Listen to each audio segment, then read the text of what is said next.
Friends, fans, and fine folks, grab your drinks and snacks and come on down to the Dreaded GM Short Rest! Yay! Of your rures, Rob. You're meant to be on holidays, but you're here with me and Shat, and now we are gonna have all the fun. Yes, that's right. Just the two of us.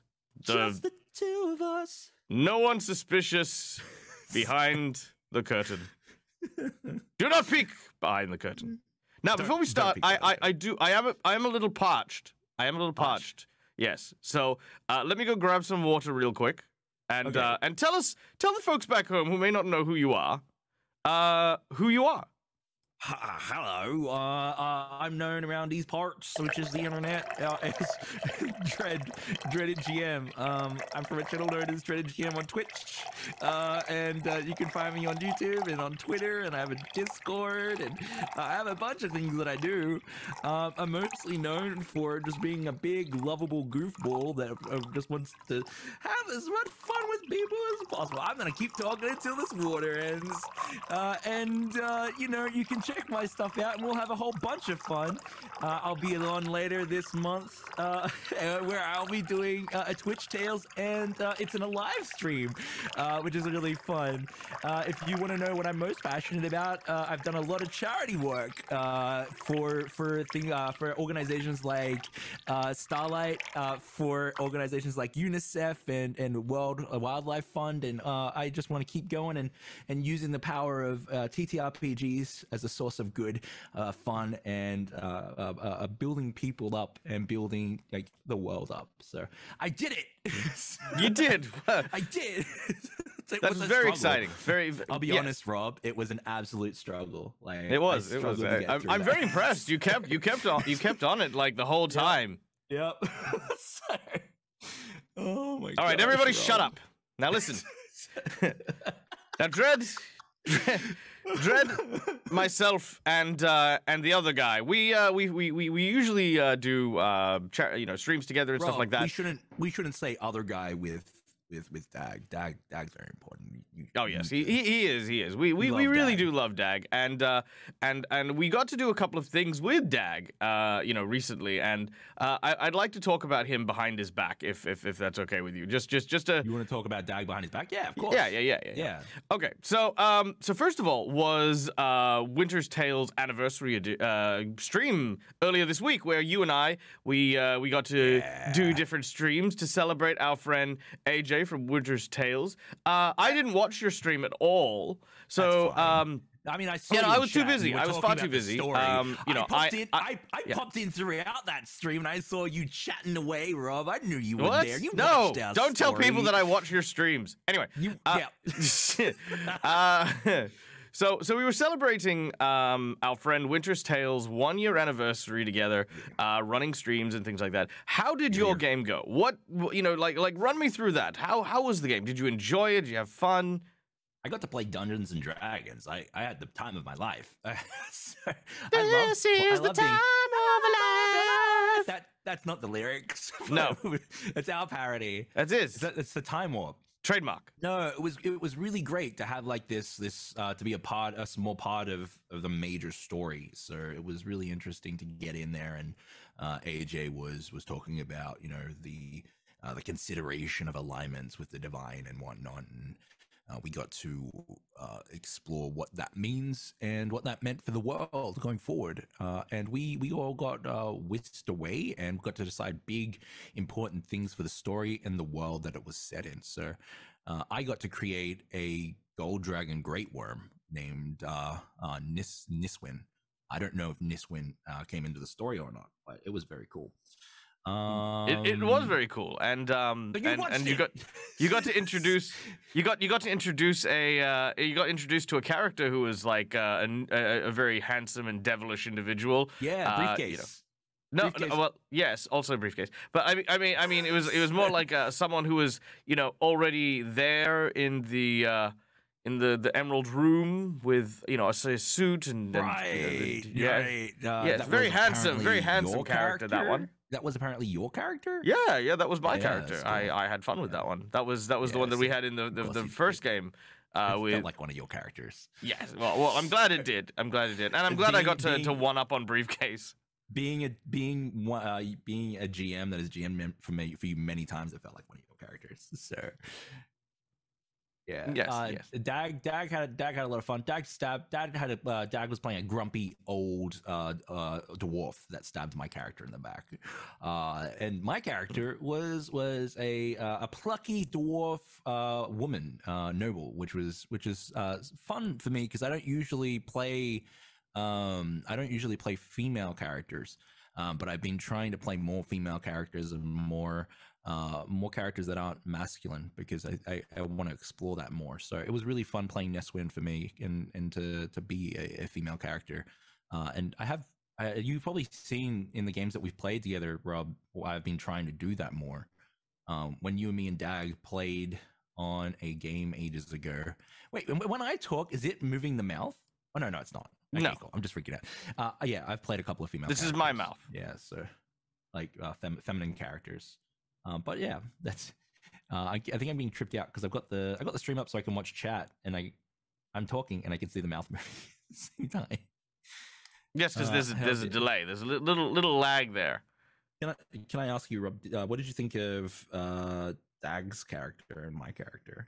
Oh, I thought your characters were really fun. I really enjoy how your characters interact and bounced off each other. You know, like sometimes it's easy to play characters who are like super friendly with each other, but playing characters who kind of have like a bit of a rivalry can be very, very tricky if you don't have the right pace. But I think you and DAG kind of nailed it on that one. Yeah, well, I think me and DAG have that trust there to be able to role play like that. And I think that when I don't role play with like that with people very often. I need extra trust to be able to do that because I try to be as wholesome and inclusive and fun as possible. So absolutely. So for me, that was a big deal to be able to role play like that with someone. So role playing like rivalries or role playing like aggression at the table as a player is something that I only do with people that I trust and that I love. So that's me. That's a roundabout way of saying I love DAG. Aw. Yeah. Well, too bad he's not here to hear it. He might be lurking in chat. Who knows? Oh, he's probably he's probably lurking in chat, or he's on a stream. I mean, that he streams all the time. He's like I feel as though most of the time he's just like one of those Twitch extensions, right? Like you just activate DAG mode and he shows up in your stream. He hangs out with Nightbot and all that sort of stuff. Yeah, there's like a secret party where Nightbot hangs out and DAG's just there with him.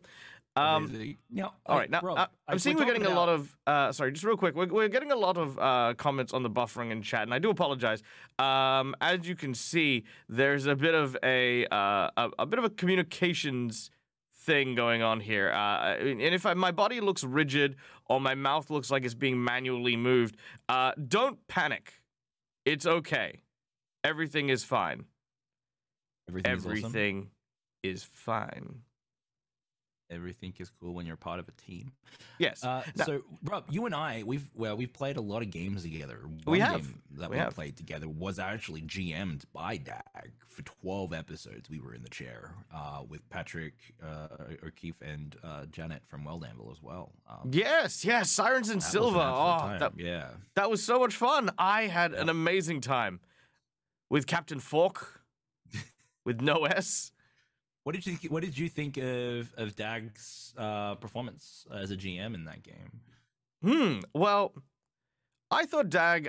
The cool thing about I think DAG's games is that it's so easy to forget you're playing a game of D&D. Like the rules just become like just disappear, and it mostly turns into just like story time where you get to just be in an imagination story with your friends, and I thought that was really cool.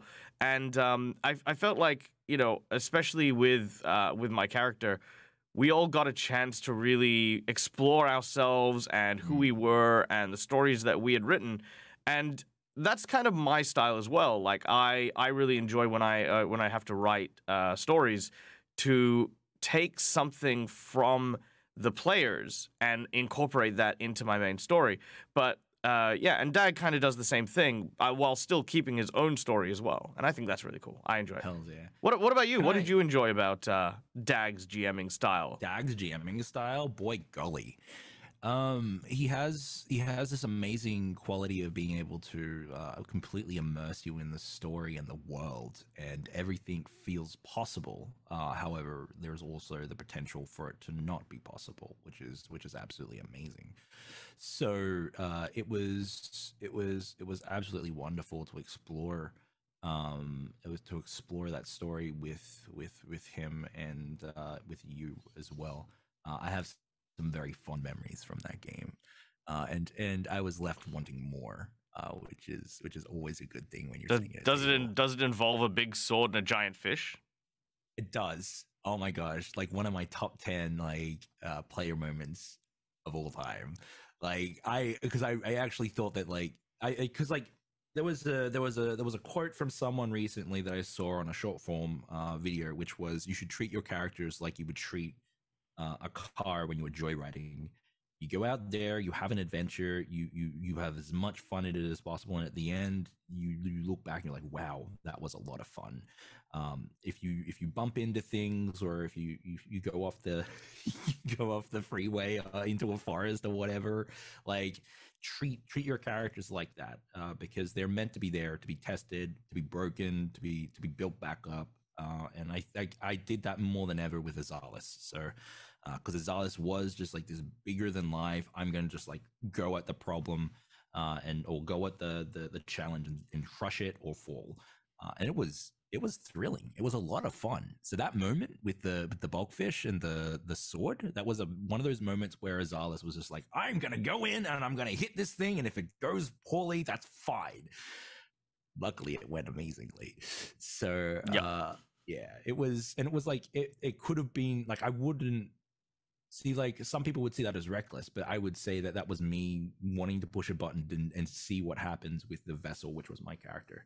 And it went well, but it could have went poorly as well. So everyone was freaking out because they respected the GM and what was going to happen in that moment. And it was a lot. It was amazing. Can I ask you, Rob, who was your favorite crew member and why was it Azalis? Well, it was definitely Azalis because, you know, when stuff hit the fan, Azalis had my back. You know, I mean, he there was that moment with the I don't remember what it was, but it was like this knight embodiment of the Leviathan thing in the cave, and it looked straight at Azalis and was like, "Hey, I'll give you strength. I'll give you a shiny sword. I'll give you everything you want. Come join my side." And I'm not gonna lie, I was sweating a little bit, but you stuck by the captain, and the captain rewards those who do not betray him. Amazing. Your character design was so good with thank you. By the way, like you could really tell that you thought out like the description, like what they were doing, what their goals were. It was amazing. I can't wait for next year's games, whatever we play, wherever we play. I'm excited to play more with you. Oh yeah, no. Apparently, DAG's thinking about a season 2 for Sirens and Silver. Oh yeah, like everyone here, like that is here, you should definitely hit up DAG and let him know that you want more Sirens and Silver. Yeah, yes. So. Everyone, just go over to DAG's channel and just flood him with SS2 when, please. Yep. Let's do Hashtag that. SS2 when. Yeah. Also, I know I haven't said it yet, but hi chat. If you have any questions for Dread, please feel free to leave it in chat. We are watching. We are waiting, and we will ask your questions to, of course, the lovely Dread GM, so that they can answer anything that you might have to ask, whether it's Pathfinder related or D&D related. Tell me about Pathfinder. Well, please ask about Pathfinder. Is now. Oh my gosh! And this is so much. All right, that game was so much fun, Rob. You did amazing GMing that. It was so good. It was so good. Yeah. It was amazing. And you could tell how much fun DAG was having in that game as well, because like Dag really wanted to play Pathfinder. I wanted to as well. But like, it was amazing. I'm so glad that you did it, and I wouldn't be upset if you did a part 2 or a second season of it. You know, No. and if you needed to switch it to second edition, that's fine. But if you needed to switch it to D&D 5e, it's like, you know what, we're gonna play in D&D 5e, and we could continue the story in D&D 5e, and it would be fine. So Dag would be so I would mad. like to continue Ash. Ash was very cool. Hells yeah.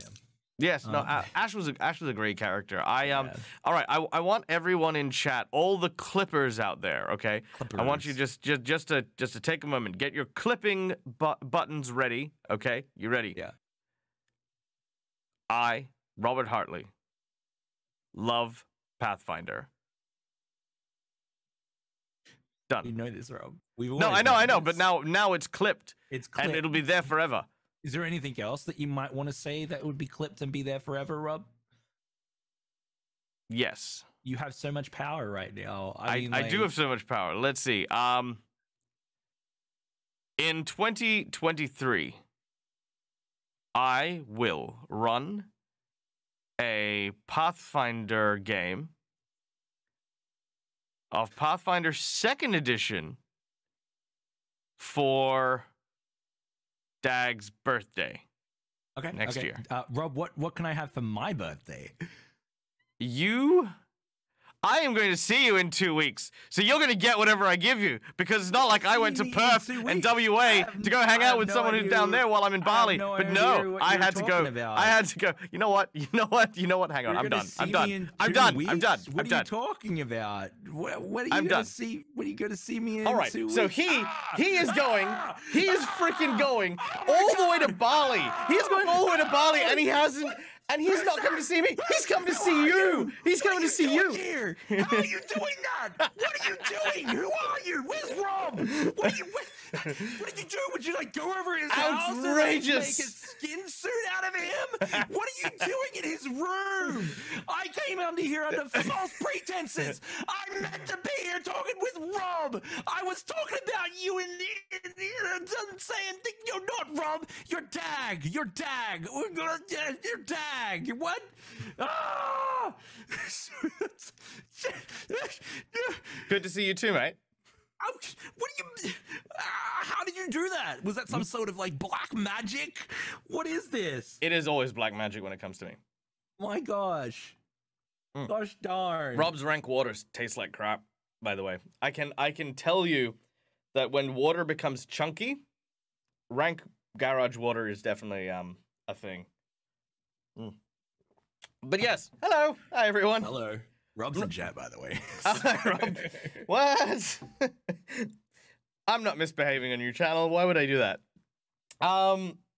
Okay, pretenses aside, that intro went for like half an hour. It almost became the whole interview, and I realized I can't keep that up.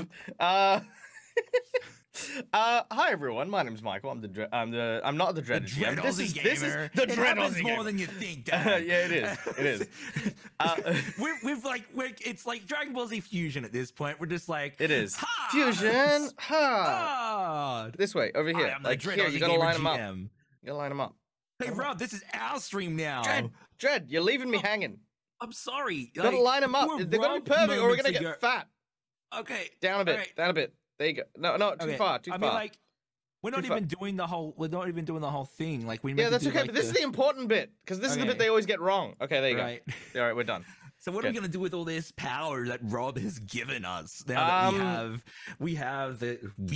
Look at me. This is my stream now. Jeez. All right. Well, how about this? Let's talk about some cool things. Then let's throw it to chat and see if chat has anything they want to ask us, or if they want to ask Imposter Rob, or any of those sorts of things. There you go. You know, like, and then we can do that. Why is my hand leaving the? You know what? Forget about it. Don't worry about it. I'll fix that in post. I was wondering why is my hand. To be honest, and you could do anything right now. I wouldn't be surprised if you reached through the internet and you know, like went like shh. That's true. Just shh. You were just Rob moments ago. Yeah, that's true. That's like true. the fact that you're breaking the boundaries of your frame, that's fine. That's the most normal thing to happen on this stream right now. I feel like it is. I feel like it is. Yeah. Okay, so chat, if you have any questions, throw them out there. I think I've got a couple of questions from. Do I have any questions? Dread is muted. No, I've just got people telling me that I can't do tech. Ha! Fixed it. But yes. Okay. So let's talk stuff. That Pathfinder game was so much fun. I had a great time, and I wanna take a moment to like say, if you haven't checked it out, it was 3 amazing episodes with some incredibly talented folks that Robert ran. And I want to say this: Robert ran a game of Pathfinder First Edition in probably the single most difficult way I have seen a human being interact with Pathfinder First Edition. And that's saying something, because, I mean, if anyone knows me, they know how many games I play. And when Robert spent what was effectively almost 8 weeks reading cover to cover the core rulebook of this game, and then went and watched one of my videos on breaking down how to read a character sheet, right? Because, you know, again, the video wasn't how to build a character. The video was, so you've got a Pathfinder character sheet. How do I read and interpret what's here? He then built a character. Calling my character Kitty McKitty Face. Because I went to watch your videos. I went to watch your videos too, and then you use a rare. It's like, you don't want to name your character something silly, you know, like you won't want to call them Kitty McKitty Face, and then you know, be 50 sessions in, and your character's name's Kitty McKitty Face. I was like, oh man, that'd be hilarious if I made a character named Kitty McKitty Face. I don't know if you'll get the reference from your own video, which I probably wouldn't. Look, I'm not gonna lie, I wouldn't. So I'm glad I went with Ash. Yeah, no, look, most of my videos are made in like some sort of like sleep deprived addled fury of me going, all right, you know like imagine me like in my studio with a coffee just sitting there going, hey guys, listen, bugbears, okay, what if they were vegetarian and no one asked, right? And then I make a video about it, and that was the era of Ask a Pathfinder when I was going and doing that. So there you go. But yes, no, I really loved it, and Dale from the Monarch Factory, aka Daily Dale, Briefcase from Split the Party, and of course Zach from Zach Meets Giants. Zach. Ugh, they were also so much fun to play with. They were so much fun to play with. I love a lot of people. And I've got something special for you guys for Christmas, which I'm currently in the works about. I'm very excited to share it at some point, but not today, sadly. But you know, sometime future-ish. I've seen it. I've seen my one at least. And, you have. Gotta say, I'm kind of in love with it. Aw, well, there you go. Love it so much. But I'll share them with Rob as well, so that Rob can share them out as well. And I'm still in the role play mode of me calling in this and seeing you as Rob. So, like, do you want me to bring back Rob? I can just bring back Rob and just. Fine. No, I'm just I gotta acclimate because like right now I'm just like, that is Rob. All right, I'll tell you what. I'll tell you what. We'll do a poll. Can we get a poll up in chat for who do we want to host the show, Rob or Dag? You make a good Rob. Do I make a good Rob? Yeah, I mean, like, what would my version of Rob look like? Yeah, I want to role play Rob. You want to role play Rob? Yeah. I mean, you could. I don't have your background set up, but it's fun. Oh man, it looked like a lot of fun though. Was it fun role playing Rob? It was great. It was great. I felt the power. My unbridled and unchecked ego flowing through me. Oh, it was amazing. It was absolutely amazing. We have questions coming in. Oh, we do. Let's hit questions. Let's hit questions. What's our question?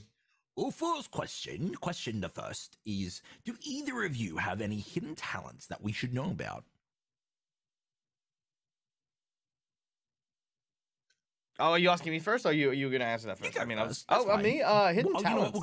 We'll alternate. So, person asking the question the other person will answer, and then they'll follow up if it's a both question. Okay, okay, okay. Hidden talents. I feel like I don't hide most of my talent. I tend to wear it on my sleeve. Hidden talents, hidden talents. I can fire breathe, actually. That's Ooh, I mean, I wouldn't say it's a hidden talent because I've spoken that's about it a cool couple there. times. But yeah, I can breathe. I can't juggle, sadly. I can fire dance with sticks, Too many swords, balls. double staves, whips, and fists. Actually, that was a good one. Where I can actually light my hands on fire and then like do like cool like fire dancing. There you go. That's my hidden talent. Is because I used to do street performance back when I was in university studying acting and stuff like that. I used to do it for money because Money. I could not pay rent well. What about you? What's your hidden talent? My hidden talents. I can beatbox. I can whistle.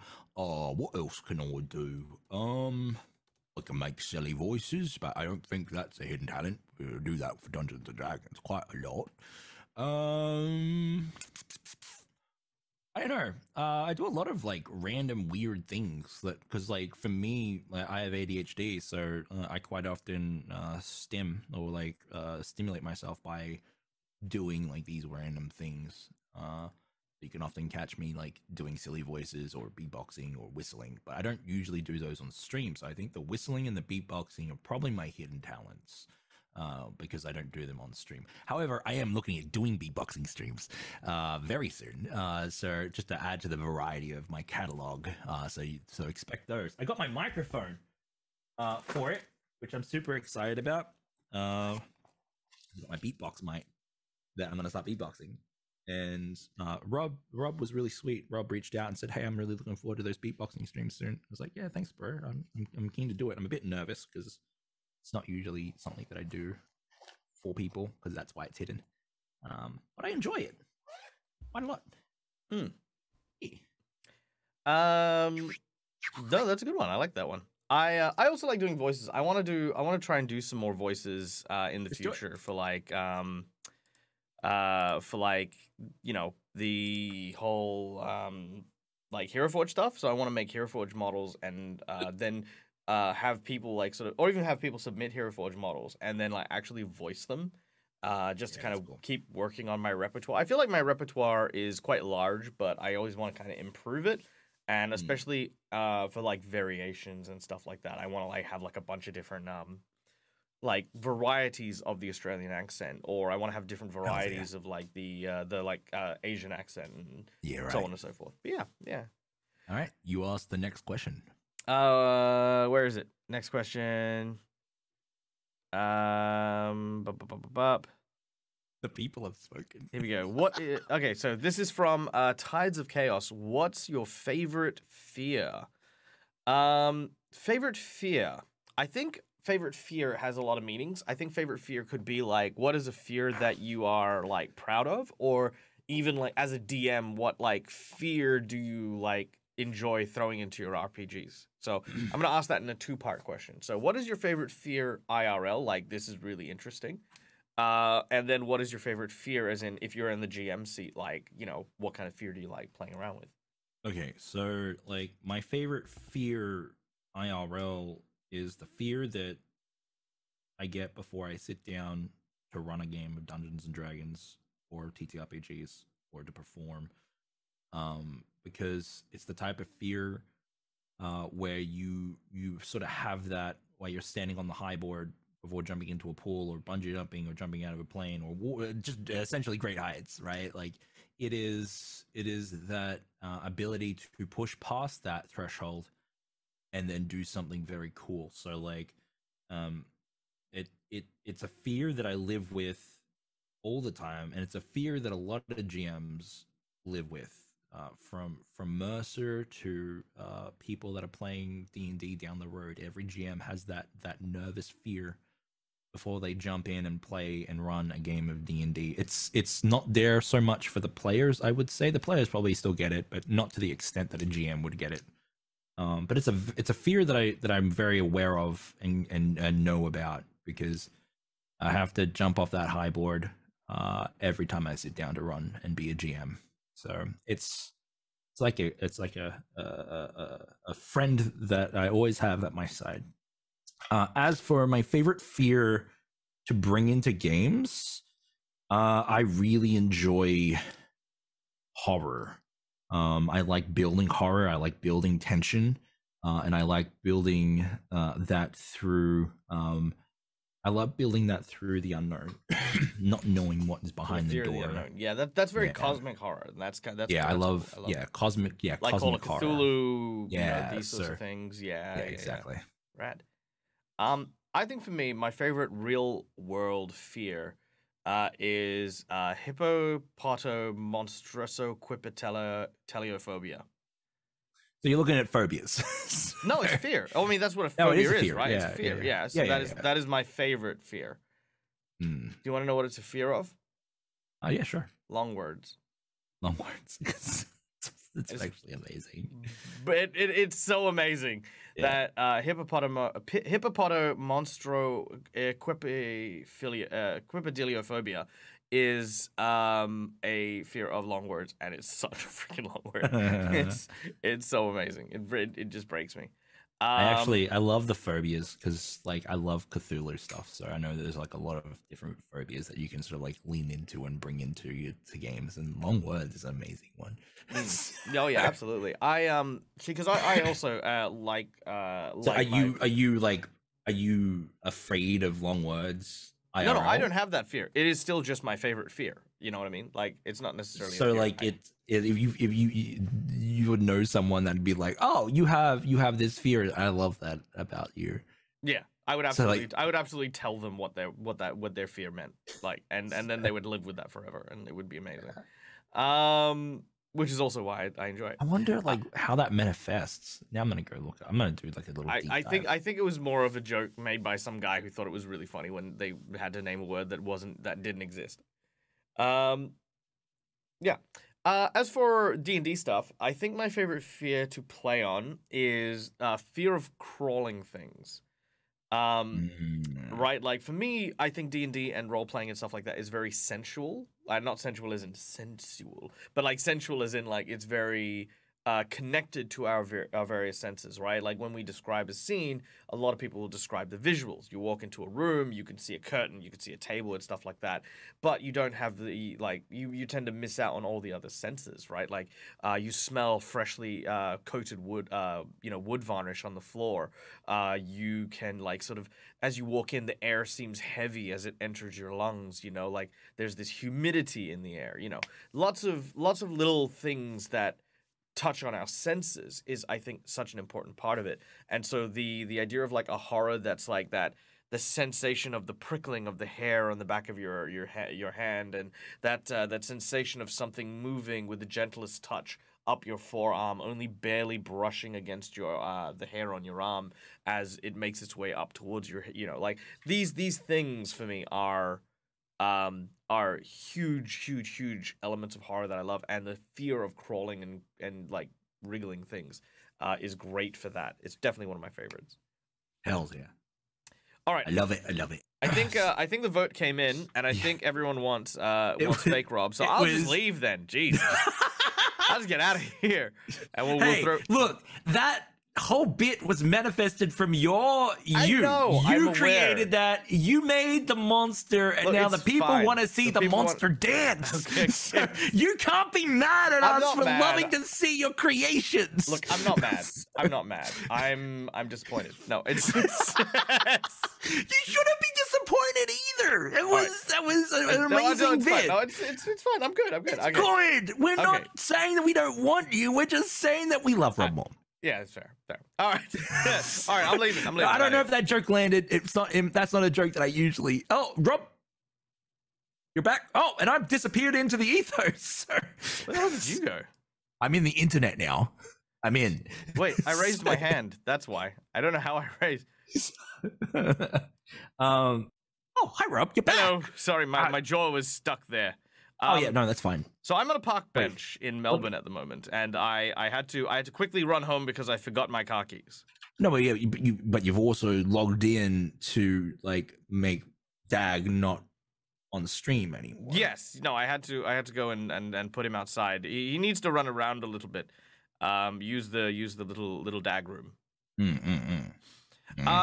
Well, I think there were more questions, but we want to make sure we have more them. questions. Let's keep going with questions. What's the What next is your favorite character that Rob has played, and what would you like him to play? Rob, so, Well, can you do your best impression of DAG?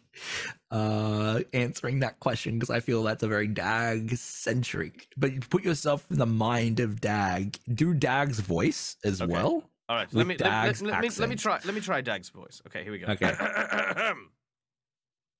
Oh yeah, g'day mates. I think my favourite my favourite character in a Robert Hartley game. Wait, was that the question, mate? What was your Bonza. favorite? G'day. Hi, I'm the Dead Aussie Gamer. I'm the Dead Aussie Gamer. Yeah. What is it? Play hard or die trying. Yeah, game hard or play tryingly. Yeah. Okay. All right, Rob. The question was, what was your favorite character of Rob's? Oh, my from the perspective favourite of Rob DAG? character. Yeah. Well, I think my favourite Rob character. I'm becoming Cockney now. All You right, is are. this Cockney Day? No, you need to do because you need to do DAG's voice, not your own yeah, voice. right, yeah. Okay, g'day, mate. All right, Good this is it. Yeah, how's it going? Now, I think my favourite Rob character has to be there's been so many. It's a bit of a mind wrinkle. I reckon it's the one from Sexy Battle Wizards. Right. Yeah, fair Yeah, nice. dinkum. Fair dinkum, mate. Fair dinkum. Fair It was that dinkum. one. Yeah. Because And what do you want to see Rob play next? what do I want to see Rob play next? I want to see Rob play a Kenda. Because now the Kenda. Dragonlance book is out. Definitely should be playing a Kenda. Right. Yep. Yeah. Yep. I agree with that, mate. What about right. So my favorite character of Rob's that Rob has ever played, either with me at the table or with me as the GM. Okay, so no one has any point of reference here for this because this was a private game, but I absolutely loved his character from 10 Candles. It hit me in the feels. It was so like amazing to see Rob like play in person. That was actually quite a good game. Do you want to tell the folks at home who may not know about this private game that you ran in Melbourne what we actually did?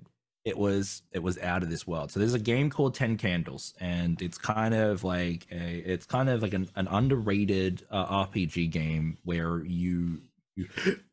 it's a tragic horror game.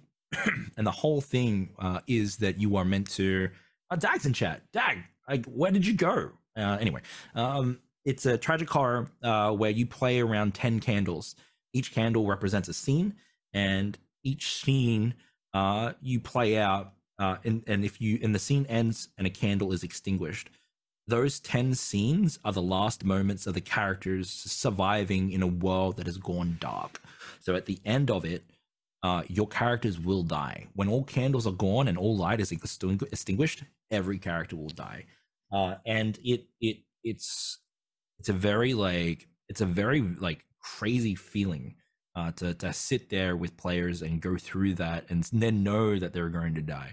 The dice didn't agree with that. I will say that, Rob. They're like I tried to kill your characters, but like you guys just kept rolling high. So but Rob played an amazing character. Didn't AJ like roll like stupidly high like constantly towards the end as we were going? Yeah, and like it was getting late, so we couldn't play for much longer. So we had to do some story engineering. But it was like one of the best role playing experiences of my absolute life.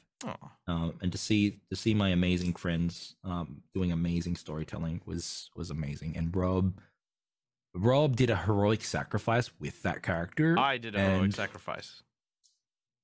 You did. Yeah, no, I'm talking Rob. to the chat. I know you're Rob. But I'm talking to the chat. Oh, I see. Oh, okay. Forced perspective. I'm right here, buddy. Yeah, I know. I'm talking about you to chat. Well, I'm more important than chat. Everybody shut up. Yep. That's on point. This is my friend. So Rob, you did an absolutely amazing heroic sacrifice. And it was like one of my favorite heroic sacrifices ever. The fact that you saved AJ's kid was freaking amazing. Spoilers. No one's gonna be like the thing is, it was one of those games that no one's gonna get to hear or see. It was, and that's what made it very special for everyone there. Well, I don't know if we're turning it into any. I've got the recordings. We could turn it into. You do. It could be a podcast for something, like even if it's just like a for fun. No, you're right, but like it had no production value at all. Nah. So like we didn't have proper mics. It was just us, and we recorded for prosperity's sake. But like people love that stuff. I mean, like we can look at it. I'd need to get permission from DAG. I need to get permission from AJ, and then I would look at editing it the best I can. Well, you don't have my permission. You just told me to do it. Yeah, so I can sue you. Oh, I mean that makes sense as well. Yeah. So I have no money. How are you going to sue me? I just pay you in games and just run games for you? Yes. Forever. Okay. That's fine. You don't need to sue me for that. Okay. Yeah. AJ wants to hear your Scottish and Irish accent in a moment. But yeah, that was my favorite character. And what do I want to see Rob play next? I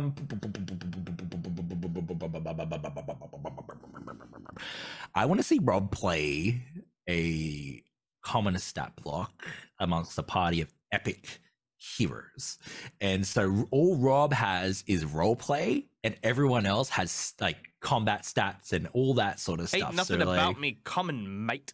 That's why you need to play it, because it would be a challenge. You have to step out of your you have to get down off that high horse and off that high road, and you have to play a commoner stat block with 4 HP, and DAG can have a Holy Avenger with +3 plate armor, and DAG just has to protect you. So let's not pretend like DAG doesn't play broken ass characters every chance he gets. Well, you know what? DAG can play a commoner too, and the both of you can be commoners, and we can invite on some people that don't get to play very much, and then they have to protect the two of you. Good, excellent. That's what I want to see. If I gotta get dragged down into the peasant's gutter, I'm bringing DAG with me. Yep. All right. We want to make sure we don't miss these questions. There was one from Cinderfingers, and there was one by Dougie. Dougie asked, "Hey, Rob, what's the silver play button behind you? What is that?" Oh, the silver play button behind me? Yeah. Oh, well, I don't know if you realize this, but I am part of a silver play button winning channel called Viva la Dirt League D&D. Don't know if you've heard of it. It's where I showcase just how awesome I am with people who are, kind of, they're all right as famous people.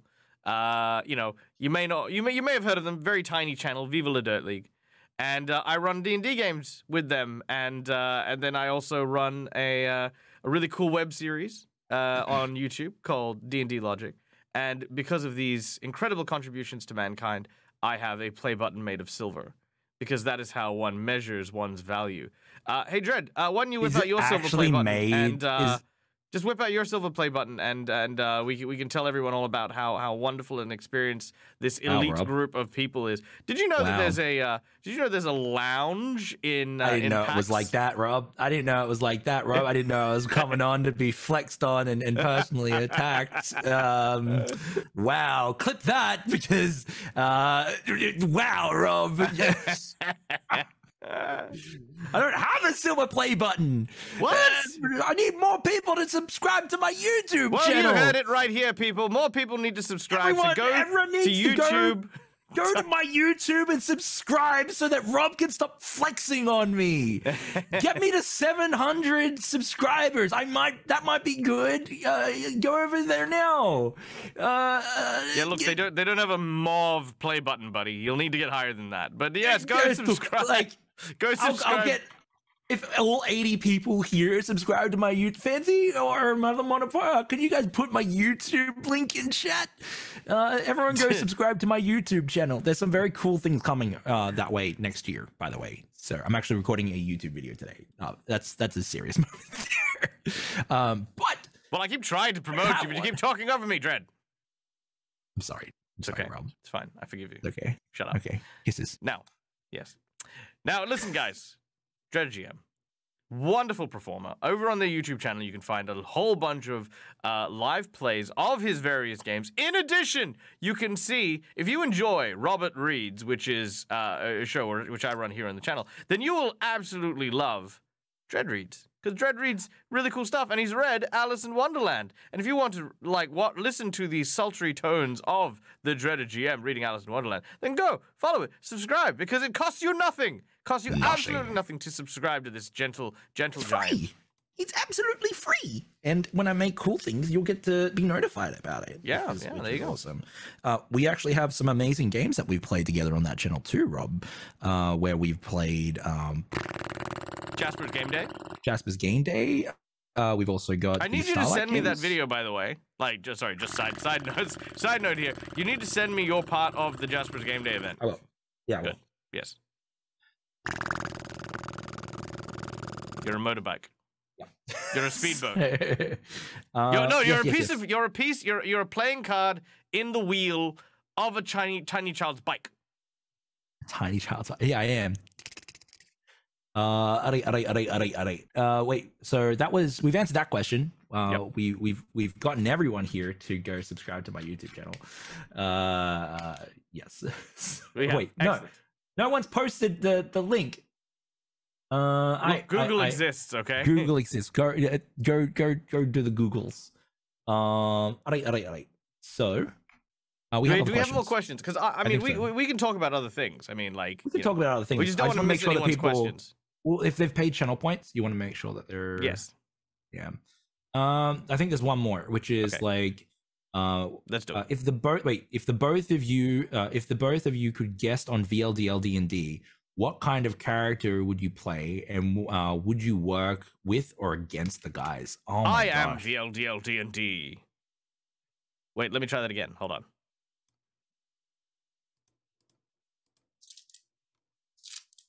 You got to do a DAG impression. Did we lose you? I am VLDL D&D. Are you? Okay. Yeah, that was good. Done. What about I don't think Wizards knows that. No, shut up. God damn it. I don't think Wizards knows about that because look, Wizards is they know I exist, okay? When was your last care package from Wizard, eh? Huh? Mate? All right. Yeah, that's right. Look, at this point, you're just punching down, Rob. So, that's never stopped me before. I'm not gonna you can punch down as much as you like, Rob. Clip that. Clip that. Send that to the clip section in the Discord. Yes, absolutely. Hell yeah. Oh, look, my link's in chat. Go click. There it is. Subscribe. Get them numbers up. As soon as I get my silver play button, I'm gonna do a fashion show with it. What I'll do is I'll get photos with it in various places doing various things, and then I'll have the backing track "You're My Best Friend," and we'll just do best friend things. Awesome. It'll be amazing. All right. Do we have any more questions, or was that the last one? I think that was the last one. Okay. We didn't answer it. Didn't we? And You need to do a DAG impression for that one because Must I? you're right. So you're already the VLDL. No, Okay. yeah, you essentially came out and just said that I am D&D, and then I Yes. did a sassy remark, which was like, that's "Do those wizards know that?" And then you were like, "Look, I remember. you don't get anything from wizards." So Yeah, I was take there. I was that. there, Dread. Yeah, I know. I'm just like filling Recapping to everyone the in audience chat. members who missed it. recapping. Yeah, Yeah, there exactly. you go. Yeah. All right. If I were DAG in a game of VLDL, the VLDL D&D, I would say that DAG would be a wandering idiot. Okay. And he would be giving the group grief by giving them nothing but like false rumors and like quests, and then jingle away or have Budger bash his head in. Yep. Okay. That was very violent. Well, have you seen Budger play? Yeah. Yeah. There you go. That's it, yeah, for sure. All right. Well, what about you? What would you be in the VLDL? What would I be? I would. It's. Do I get to choose? Like that's the big question. I would just be blown away to be invited. Look, this is like, hypothetical, mate. You're not coming to New Zealand. We've got border control on alert. Bro, I know this. I already say it would be a humbled experience. I would be absolutely floored. I'd just be happy to play anything hypothetically. I would probably like to play a wizard. I love wizards. I love spells. Silvery Bobs is banned. Okay. Banned. It's not my fault. It's so good. Hashtag banned. A Silvery Bob on you taking Silvery Bobs. You know what? I would probably a fun character would be a cleric or someone that can cast guidance, and just playing the creepy character that's like guidance, and just guidance for everything. Brushing your teeth, guidance. Brushing your hair, guidance. Tying your shoelaces, guidance. And like my character would just be like touching that character over and over again. It's like guidance, and just like really play into the joke of guidance. I think that'd be a lot of fun. Nice. Yeah. So your name would be Absolutely Guy. everything. Last name Dance. I would be known as Guy Dance. Yeah. Done. It writes itself. It's there. Let me know. I'll let my agent reach out to your people. It's Excellent. a good idea. It tracks. I expect to be on the next D&D Logic. So You can expect what you want. So sassy, bro. So sassy. Okay, Okay, actually, you know, we brought it up before, and I wanted to talk about it because I think it's probably one of my favorite games that we've done together as a group, and that was the Jasper's Game Day massive like marathon convergence type game thing. Tell the folks at home what that was. we got together and we decided that we were going to do a massive convergence of our worlds for Jasper's Game Day, which is a charity, an amazing charity that helps with mental health and suicide prevention and whatnot through the power of gaming. It's something that I can definitely get behind, and the other guys can get behind as well. Oh, absolutely, yeah. It's such a good cause, and you know, all proceeds go towards aiding in suicide prevention, and it was it's something that I think is very special to a lot of people who have dealt with anxiety and depression and things. And I know DAG, who works with kids, like it was a very important thing for him as well. And yeah, no, it was a great charity to raise money for, and we did amazing. We actually did quite well in the overall fundraising for that over the course of our period of time, because we actually also ran before the actual Jasper's Game Day week. We were kind of like a prelude to the actual big event, and it was great. It was we had such a massive turnout and such a generous response from the audience and stuff. It was great. I loved it. I think in total, we've done a massive amount of charity work together. Yeah. through like helping each other with our separate events. A couple and Starlight also ones. Starlight, but also like you know, we did Jasper's, we did yeah, like collectively, like we've been like, for me it's really important to work with you guys with that, because it's always been like one of the pillars of what I wanted to do, and to be able to do that with you guys was very special.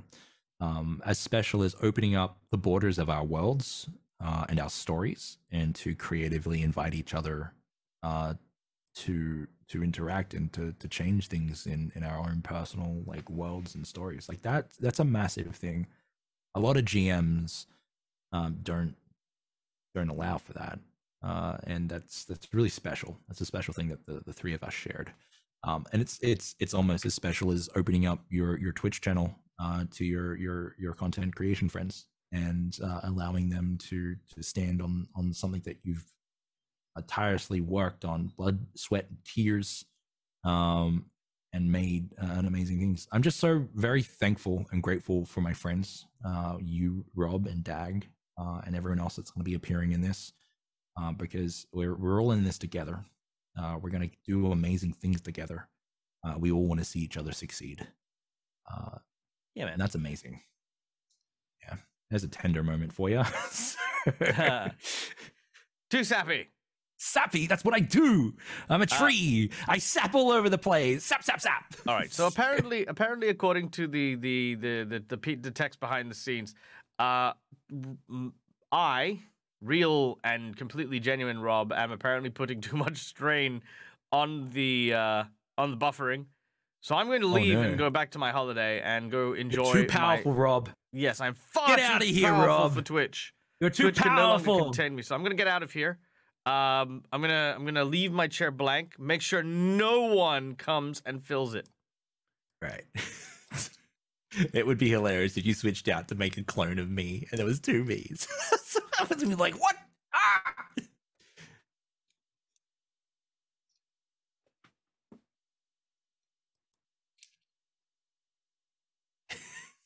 Get out of here, Dag. No. Get out of here. It's my chair. Rob said not to let anyone sit in that chair. Well, I'm not just anyone, am I?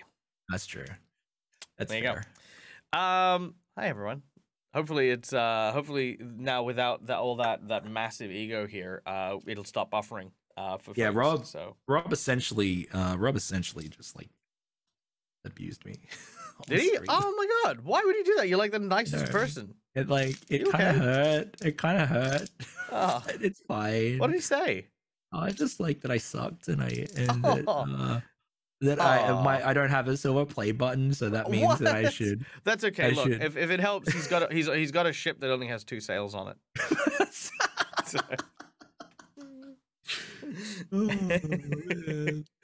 Yeah, no, so I was joking. He didn't. Yeah, Rob didn't do that. Oh, he Rob, didn't. Oh, okay. We were being sassy. We were being sassy together. Okay, I take back my cut at his ship. Nah, his ship. It's a pretty good ship.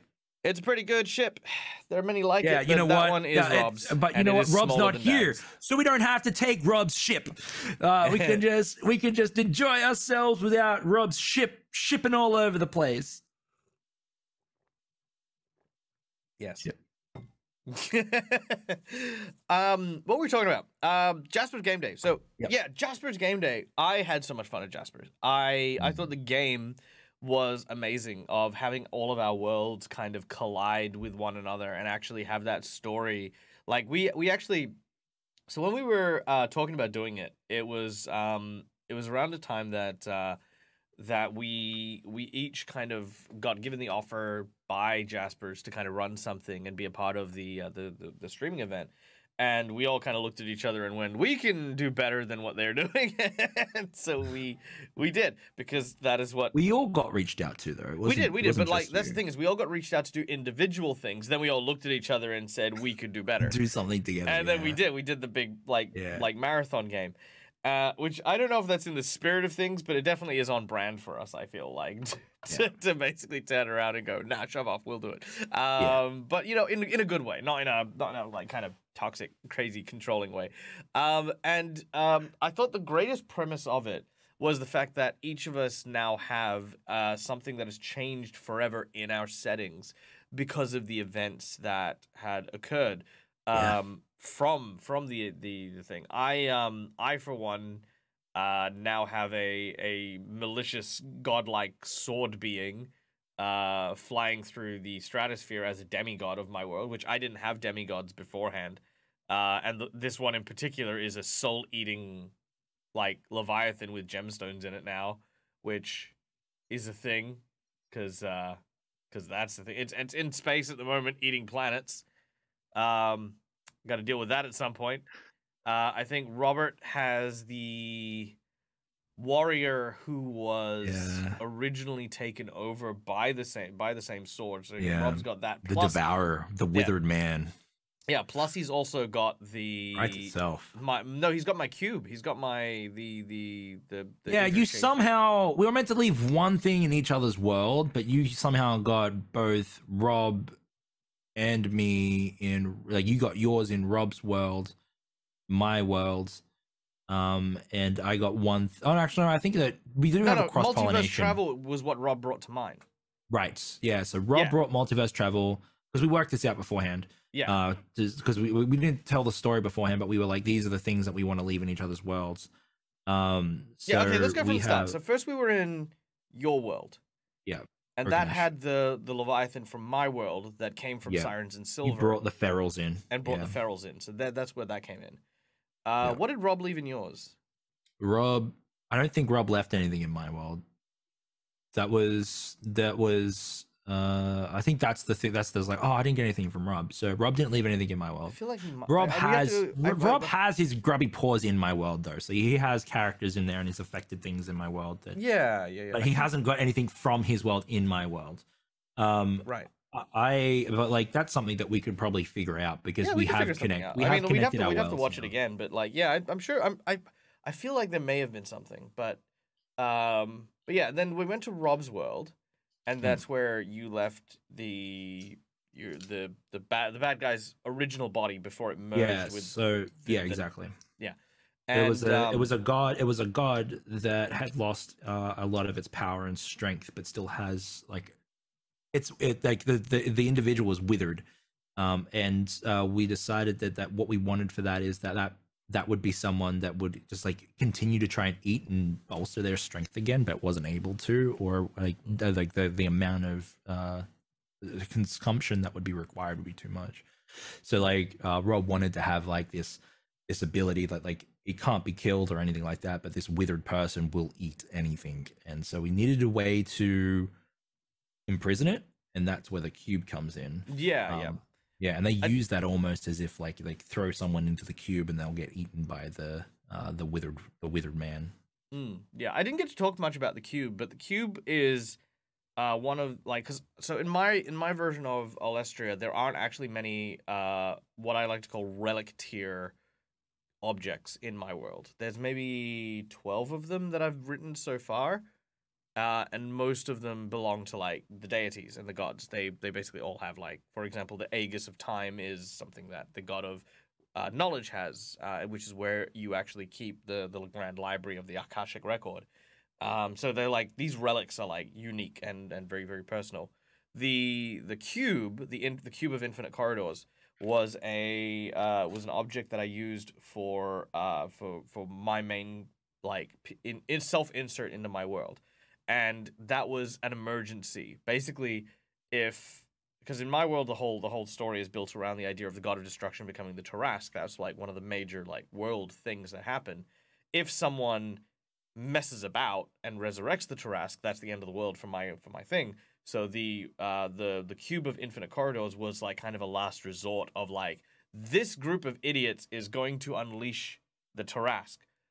I need to make sure they never get to the center or the heart of this dungeon, and the cube of infinite corridors is how they get trapped. They basically get stuck in this eternal, basically a prison, but like it's like an always spending and always expanding prison.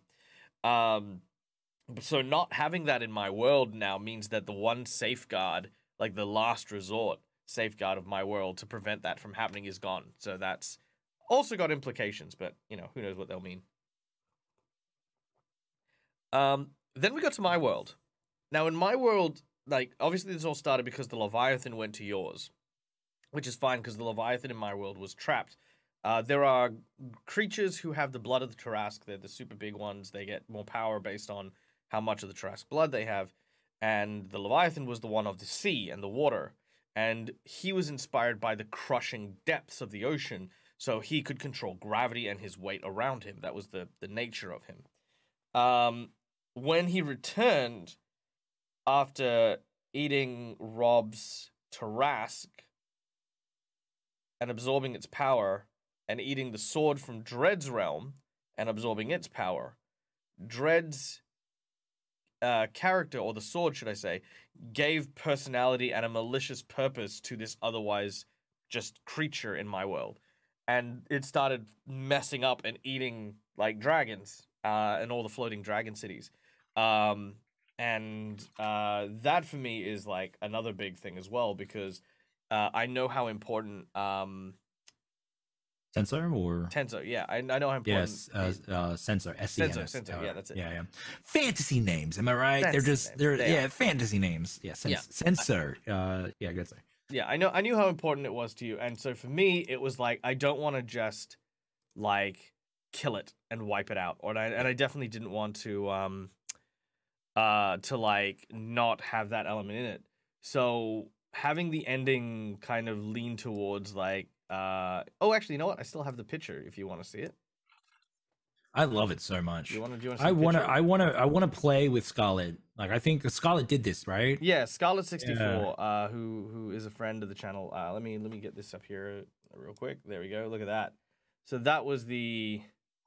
So cool. Yeah, that was the demigod that now resides in my universe. And this is actually the version with Infinity Stones, because we this is before we found out that all of the stones were red for your sword. So yeah, I put the placeholder as like, just go with the Infinity Stones. Go with the Infinity Stones, all the different colors. Yeah. I mean, like, it's fine. Like, it would have been changed by the Tarrasque blood anyway. So can I just say, I would look dope with a hood. Look at this. Imagine if I had a hood. I'd just be like the hooded wizard, like, or even a brim of a hat, like a wizard hat. Like, yeah, this is a good look. I can be Cockney. ADHD. Hello, everyone. Getting distracted by stimuli. Yeah, it was again, like, we've just done so many amazing things together. So many cool stories. We're gonna do so many other cool things. Like, I am so thankful for everyone that I have in my sphere. And you and Rob are like burning, blazing suns. You inspire me. You warm me. You help me grow. So, look at that. Another tender moment. I'm a tree. I'm sapping all over the place. Sap, sap, sap. I don't sap. Sap, sap, sap. That's my job. Like, that's always been my role, right? Like, I'm the sappy heart. Are you though? I feel like you've been on a road of like. I'm a little bit sassy, but that's because you and Rob are influencing me, and I'm not sassy. I'm just straight up. No, but what I'm saying, like, you guys are. I'm the more I see you guys, like, because like that was what's happening. That was what was happening at PAX. Like, I was opening up to you guys. I was like, okay, I can rib with these guys. My ribbing is a it's a sign that that I'm like that with, like, I can be like that with you, right? It's a good sign for people that are tracking my personality. Yes, I don't just rib with everyone. There's a bulletin board. If you want to, go to www.trackdreadsmood.com.au. Don't actually look that up. There's not a website, Dread. Don't do it. Don't do it. I'm doing it. The fact I can hear you typing, mate. I'm just... Okay. Anyway, yes, let's continuing on. What cool projects do you have coming up? Like big named, like kind of like what have you got? Like, I mean, okay, because we know that we know that Dread has squirrel brain, and there's like a million, and there's like 1,000,001 projects. I have working? Now, so what many have you- projects. Yeah. So what have you actually got like? So next year I have like a buttload of games and content that are going to be coming out, and they're going to be post-produced, not streamed. I'm going to be doing like a lot of experimenting on how to get content out. I'm going to be trying to do 52 new videos next year for YouTube as well. So you do want to subscribe because I'm recording my first one today, or I'm recording a bunch of content for it soon. I am going to be doing a game of Fate Core with DAG here in January, so expect that invite. I'm committing to that for January. We're going to be putting the band together for that. You're top of the list, especially since I have these beautiful coins that you gave me at PAX. I wish we could use them in person. So Nice. maybe we can look at doing that locally if when I'm down there, when I'm over there. That'd be cool. Project wise, yeah. So like I've written it down. Nothing that I'm really ready to announce yet because I'm watching what I say and what I commit to. But I am going to be aiming to do 52 new videos for YouTube next year. I've got a bunch of shows that I want to pilot and run and see what I can do with it. I'm going to be doing a charity stream this month on the 26th or 27th or 28th, and that's be not committing to a charity stream. What? On the 26th, 27th, 28th. That's one of those 3 days. So we're about to go into planning for it now. We're just got a few screws to tighten, and then I'll be announcing that on Discord, so on Twitter. So like in the next day or so go follow tomorrow. Dreaded GM on Twitter. Yeah. So we're doing a charity stream for the month just before the end of the year. And that'll be for mental health, going back to our grassroots where we started, because I didn't get to, it's hard for me to talk about the charity stuff, but we started, the first thing that we did as a channel back in the day was we did a charity stream for Beyond Blue, and we supported mental health, and we ended up raising like $1,500. And since that, we've done amazing work with charity. If you want to see the charity work that we've done, it's on Tiltify. I want to get, like, my ultimate goal is to get $1 million one day, have $1 million gathered for various charities on that Tiltify account. But if you Google Tiltify Dreaded GM, it'll come up with our profile, and we're up to 35,000 since the channel has started. $35,000 for various charities. Dude. It's huge, and it's something that's hard for me to talk about because it's something that I want to do for good sake, right? So it's not something that I'm doing to promote. It's I want to help however I can. But you should promote it. You should talk about it. It's hard. You should be proud about so it, man. Like, I mean, that's hard. the thing is, like the thing is, okay, I'm gonna throw this at you because I'm always gonna keep it real with you. Yeah. You ready? How will you encourage people to celebrate themselves if you don't celebrate yourself? Yeah, because that's the thing. It's not just me that raised that number. I've had you and I've had people in chat help me do that, and it's hard to talk about. I don't know if you know this, but with my link tree, I moved the tilt because like I took your advice and Rob's advice and everyone's advice that like I need to let people know that I'm doing these things so that people want to be a part of that experience, that journey. It was a big deal the other day. I actually moved the Tiltify link to the top of my link tree, so that's the first thing that people see. It's still understated, which I like, and it's good for good sake. So if people click on my link tree, they'll see the Tiltify first. But it's not me like yelling from the rafters that's what I'm doing. But it's hard because it's at the same time that's how you grow that sort of like path, is by letting people know that that's what you do and that's what you believe in. So it's hard. Absolutely. It is, dude. Like it is. I am terrible at talking about myself. I mean, look at this stream, for example, right? Like I haven't said square one about me because I can throw all the attention at you because I'm dominant and focused. But we got to talk about your stuff by proxy, if that makes sense. Me and Rob talked about your stuff. Yeah, which was really important. It's hard to talk about yourself and promote yourself, but it's important when you want to do cool things, right? But yeah, charity stream, the end of the month. I'm talking to Woot and Forge now, my partner in crime. They are a tabletop accessory company. If you want to check them out, Google them too. But we're talking about prizes that we can put up for that. And I'll reach out for some other things as well. But I want to do one last charity for the year, because like originally I wanted to do 4 charities a year, one for each quarter. But I don't know if you know this. You know this. I don't know if chat knows this, but I was homeless for a bit there at the beginning of the year. I didn't have a home, and I was gathering charity at the same time. So at the same time I was losing my house, I was gathering because you were mad, and so one of your friends, who remained nameless. Oh, the level up stream was so good. Decided to do something. I didn't ask for that, but I loved it. You guys made me cry so much. I was bawling. I've never cried. It was nuts. I wish we had. Well, for people who don't have the footage. Context. Oh yeah. So I was losing my house, and DAG did an amazing thing and put together a big drive to gather funds to help me get through that stage and to help M and Link get through that stage.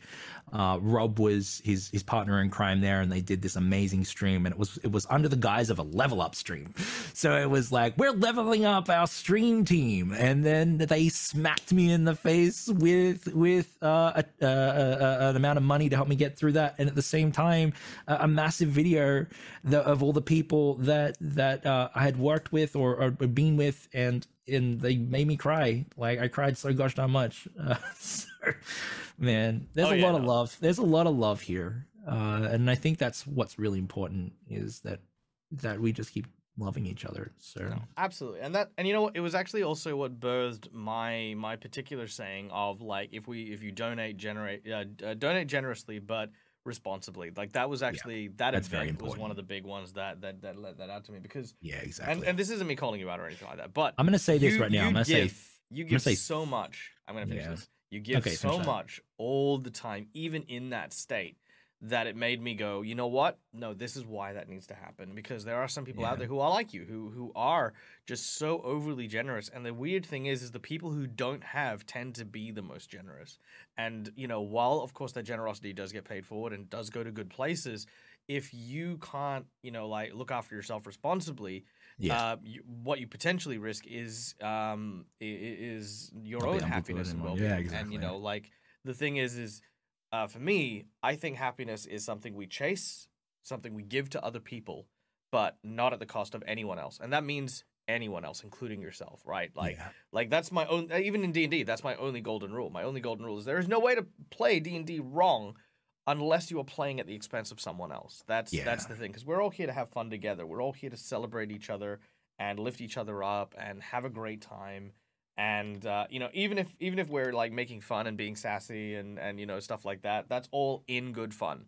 It's not at the expense of someone else, and that I think is kind of the flavor of, I think, the way that we do things. Yeah. I thank you for the level up. No, it's fine. I'll do it again. And it was really funny because I mean, okay, so some behind the scenes stuff. So I knew Dread wouldn't do it. Like straight up, like if I proposed this to Dredd, because I mean, again, at the period of time, Dredd was very unexpectedly removed from his house and had to go and find new accommodations and stuff like that, and juggle the stream, and juggle being a new dad, and juggle a whole bunch of other stuff. And so I knew Dredd by that stage for like, I want to say a little over a year. And for me, it was just like, no, he would never fundraise for himself. He's already fundraising for other people. There's no way in hell this would happen. So I reached out to Rob and I said, hey, what if we do this? And Rob was like, yeah, I mean, it's a great idea. And, he definitely, he agreed with me. It's like, he'll raise money for everyone else, but not himself. And so we agreed to it, and then the next thing I did was cry. Rob's not even here, and I'm gonna cry. Rob's here in spirit.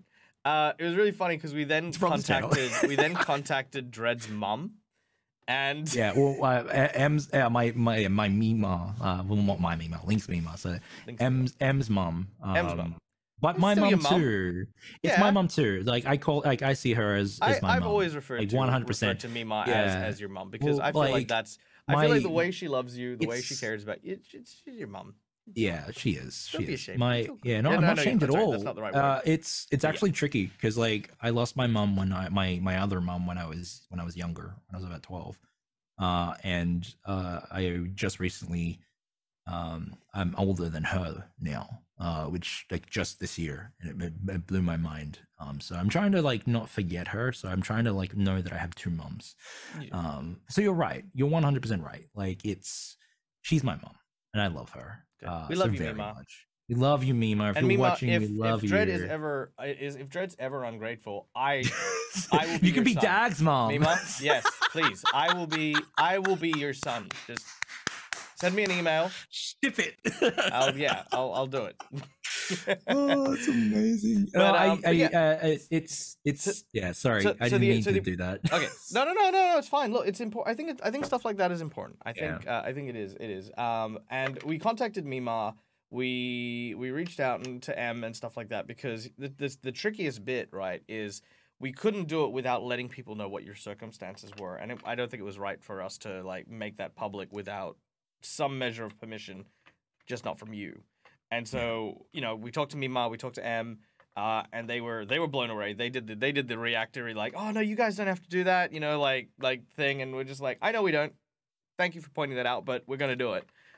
We just want your permission to like make this publicly known, and then like keep up, with like trying to do all this with Dredd and yada yada yada. And they were just so freaking helpful. Like they did art, they did the animations, they did so many really, really cool bits to help put it all together. And I did what I usually do, which is I reached out to a bunch of people and said, let's do something cool. And no one tell Dredd. And no one did. And I was so happy that no one spilt the beans on it. And then we ran this game. It was this series of amazing events, just one after the other, of these fun, just creative games with people who all secretly knew why we were there. And it was also actually, I feel like we met a few people, or you met a few people for the very first time in that stream as well. So, Ginny was there. Yep. We had Dingo Doodles. We had Gothy Felix. Who else was like? We had. I think it was G and Ellen as well. Like D20, Ellen. There was so many people that came out and did these amazing things. Like, you have made like some of the most coolest events. You should be really proud, and I'm really thankful for that. I'm so grateful. Like, I can't believe I can't believe that. Like, that's something I can't believe you've done that. no, we're not even at the can't believe bit yet. Yeah. Then, okay. No, when we this is, ended yeah. the stream, when we got to the end of the stream, we it was so late for Rob. It was like, I want to say like 1 a.m. close to, and we waffled for like 20 minutes because we were supposed to end, and we just couldn't because we were just chatting and we were riding the high, which was awesome.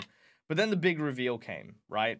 Where we had so throughout the course of the event, me and Rob, we pre-recorded a bunch of these little like notifications to let the audience know that they were donating to Dredd. So like as we were playing it, there was just this moment where we'd both come up and be like, "Shh, we're raising money for Dredd. Don't tell him. No one say anything." So good. And we had a couple of these, and then at the very end, what we did was we went to like almost every person that Dredd had ever worked with, and got them to like give some words of affirmation and encouragement to help him continue his channel and continue being like a freaking rock that he is. And it was 20 minutes long. If I ever want to cry, I just watch that video. And that was with cuts. It was 20 minutes long. There were even people who hadn't worked with Dredd, which I didn't realize because I'd asked them, like, hey, can you do this message to Dredd GM? And then Ben from Sirenscape sent a message, and he's like, who's Dredd? And I'm like, what do you mean, who's Dredd? Like, Dredd. It's like, never played with Dredd. Didn't you play with Dredd? No, I tried to play with him. It just never happened. And he sent you a message, and I was like, cool. Okay. And all he asked is, does he use Sirenscape? And I'm like, yeah, he uses Sirenscape. Like, can you show me a clip? I'm having trouble finding some because he doesn't shout us out. And I was like, I'll make sure he does from now on. I'll make sure he does. And then I sent him some clips and stuff. And then he sent a lovely message. The cherry on top was Oh, that yeah, you there was- got me to record my own gosh darn message on the video under the purview of it being for someone else. So I was talking to myself. You made up the darn dying it. child, okay? Yeah, I said like, nothing. you were like, there's this. You were like, no, you were like, there was this. Yeah, you were like, yeah. It was like such the. Yeah, Well the done. end. Yeah, Well the end of the done. video. The end of the video was Dredd literally saying like, okay, so I'd reached out to Dredd and said, hey dude, listen, I gotta make this video because there's this young kid. He wants to go into Dungeons and Dragons. He wants to be into Twitch streaming and stuff. So I'm trying to give him some encouragement. He's a big fan of yours. And he wants to, you know, I was wondering if you wouldn't mind recording a like a little, like just a little something, like a little nice thing. Like what would you have said to yourself, you know, if you were just starting out, you know, for the very first time. And then he sent me this thing and he put music over it. And I couldn't hear a damn word he said. And so I told him, go back and do it again. And somewhere along the lines, it was like, oh, is this for that you know, like really, you know, at-risk kid that you would, you know, like that at your work and stuff like that. And I went, maybe. And then he recorded it again. And it was amazing because, yeah, then he recorded his own like self-affirmation. It was so good. It was It was amazing. It was absolutely amazing. We have so many great memories together. We do. And you know, and we have so many great memories with Rob. I love us. And you ugly cried. I ugly cried. I ugly cried so hard. Like it was like it was like full on like ugly cry. You guys are just like grinning ear to ear. You were just like beaming with enjoyment because you know that you would just like boom feels. Oh yeah, we nailed it. We straight up. It was no. This moment here. This has been nailed, and there was just so much, like tears and vibes and such a good feel. Yeah, I was very proud of that moment because it culminated all the hard work that had gone into it. There were definitely issues. Like there was definitely a few things that happened that was like, you know, not the best, and it was fine. It was one of those things where it actually felt like it was fine because in that moment, you got to enjoy everything that had gone into it, and that was special for me. And yeah, there's so many hearts in chat, by the way. Is there? Yeah, we love you guys. We love you guys hold so up. much. Let me do this real quick. Flyers here. Hi, Flyer. Hey guys. I'm gonna share this. You changed your name to Flyer Bowman. That makes me so gosh darn happy. Ah! Stop. Okay, hold on. Okay, I think I can do this. Bear with me for one moment. If you don't know, I have a place in my world of Okinawa. Oh, yeah. I have a world in my world of Okinawa in Ostador. They don't like names aren't given at birth; they're earned from the Jarls or from through conquests and stories, and they can be passed on and handed down. So most people refer to people. Most people refer to people that don't have names as what they do or their job. So you know, like Baker would be Baker, Smith would be Smith. Flyer is someone that patrols the skies for a city on the back of giant dragonflies that I have in my world. And Flyer Bowman was a character that I based off Miss Bowman. I brought that because I often bring people's character, use character names from chat in my games, and Flyer. It's been something very special that me and Flyer have shared for a very long time. Yeah. Hey. Oh, wait. Are you gonna? Is this you gonna play the video? I haven't seen this in so long. All right, you ready? I'm Okay. tired. Here we go. Am I tired? You're so Yeah, tired. I'm Look at his face. Okay, here we go. Here we go. This should share for everyone, so bear with me. Wait, is this? Oh wait, no, hold on. I need to change the. Oh, that's right. I played lo-fi over it too, and you said the levels were off. Did this was the Yeah, I'm lo-fi sorry. version? It was still I good. was young but, and like, yeah. foolish. Hi, I hope you're well. I've been asked to make this video to speak about content creation and community building, professional game mastering, and a great many other things. I got my It serious is a voice very on broad too. topic. But what I will say is this. I love what I do. I love it so much. I've loved it since starting, and I wouldn't change a darn thing. There are so many things that go into it and so many reasons why I love it, but they can be boiled down to a few bullet points, and that is creativity, community, and collaboration, as well as celebration. I'm going to speak about those because I feel like they are super important for anyone that is considering this as a career path. I'm sorry about the music, by the way. Fine. It's a bop though. There's a lot to talk about, so I'm going to take a few moments to think and pause, because this will be a completely raw video, unedited. Hopefully. I don't know. Hopefully. I'm not sure if DAG will edit it because DAG asked me to make the video. Yeah, absolutely. We'll So edit it. community. Yeah. Community Is this the so raw important. version? This is We the are raw social version. creatures, and other people are social as well, and we share this world, and the worlds we build with each other. And community is so amazing, and I love it so much because you get so many different perspectives. You get so many different personalities, and there's something reassuring knowing that people are there for you, but more importantly that I can be there for other people. I think that it's something that is different with each community, but having that culture, it's almost inexplainable how magical that is.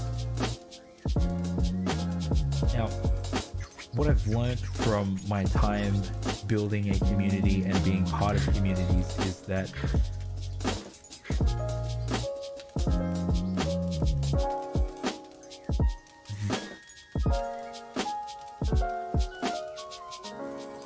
they are like a warm blanket. Warm blanket. Or a You're a warm clubhouse filled with faces that you know, and laughter. Yeah, they are truly special, and I think that when nurtured, they can sustain us in so many ways. I think that they are something that should be looked after and nurtured, and because there's never too many of them. Because the communities that we build and are a part of may be many, but they don't need to be bordered. Hey, that's a good thought. And that is amazing. Creativity is something that I love so much, and have discovered so much is out there. Creativity helps us understand ourselves, helps us understand each What other. do we need you and it for? I helps feel like I us could just play this anytime I need to express interview you. the feelings that we have. Need to what? With that Every time I need to community interview you, I can and just with play this others. video. Play this. And Yeah. that should be celebrated in all forms. It's not easy being creative because there are so many creative people out there that do so many cool things, but that doesn't make the things that you do any less cool. Yeah. What you want to do. Do what you want to do. You should be creative. Play what And you wanna play. As long as it's not hurting anyone, it is an amazing journey to be on. And the key word there is journey. Because we shouldn't be competitive with our creativity. We should be celebrating ours, our own, and others as well, because creativity takes time to build and to foster skills and to do a great many other things with creativity. But yes, creativity is amazing because it helps us express ourselves and to learn about ourselves and others. And creativity is such a powerful force that inspires so many people to do so many cool things. And I love cool things. And I heard you love cool things too. And by creating, we discover and learn and play, and it's magical. Collaboration is another point that I made, and collaboration is something that I would highly recommend if you are going into the career of content creation. Collaboration helps us learn about others and their creativity and their communities. And we can share ideals and share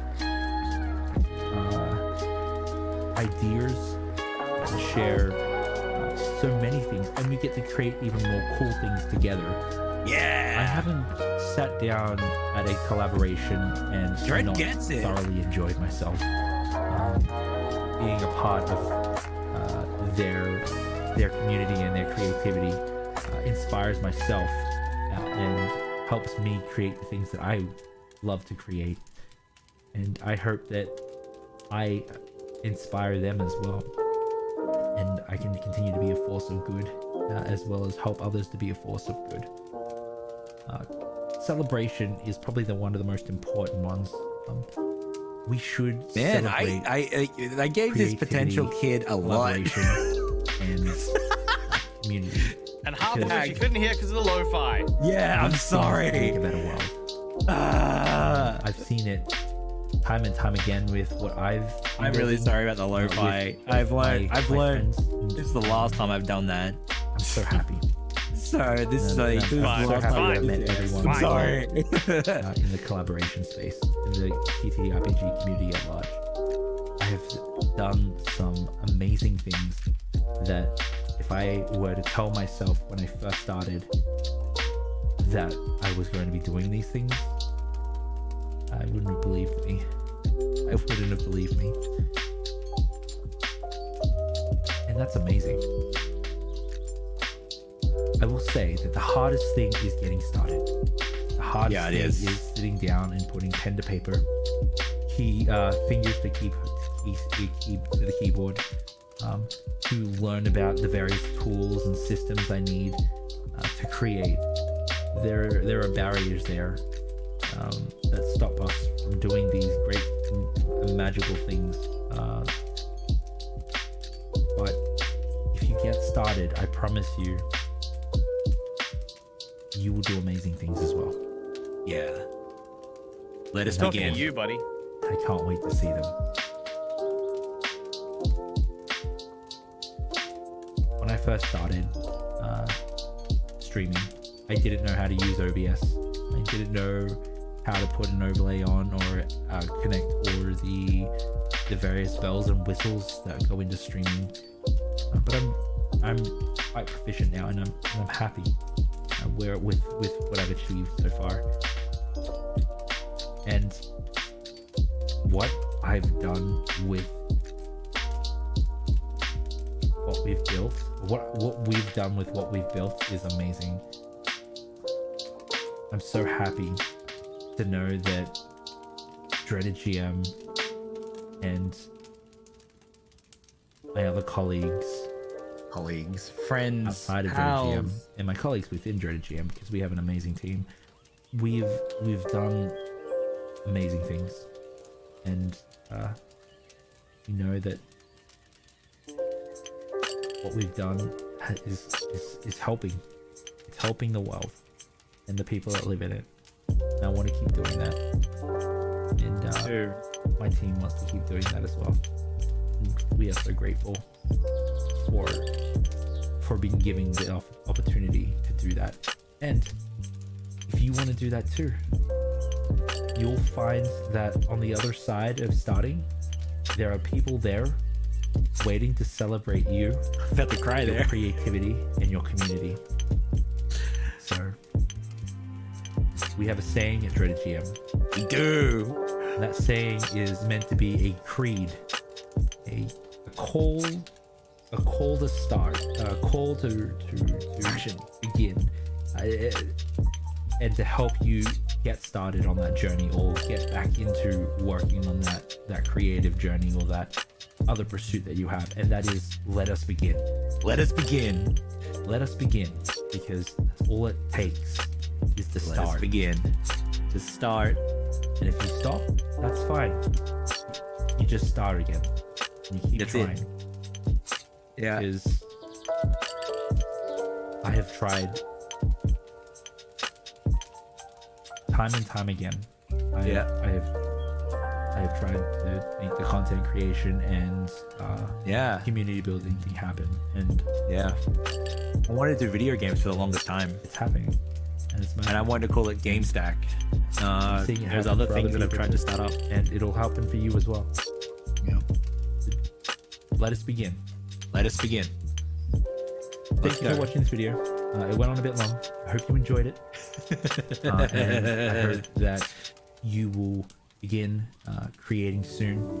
Yeah. I can't wait to be a part of your community. And to Yeah, see I do what wanna be you're a part of your building, community. creating, and to celebrate it. Let's go. Okay. All right.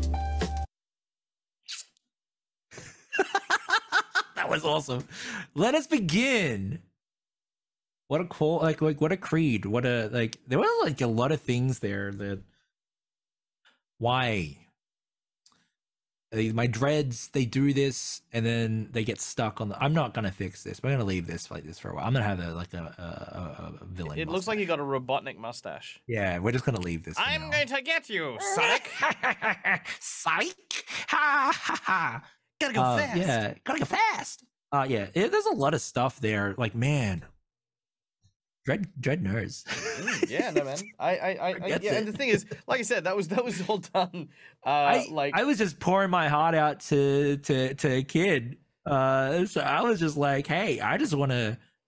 I like this. They want to create. I think it's super important that they create, because there's like so many things that we can learn about, like, the world and what we wanted. Like, we can learn, like, I've learned so much from you and Rob and everyone else that's in the creative space, even people that sit at my tables, both like online and offline. Like, I love creativity because I learn so much and I want to learn more and I want to see people create more.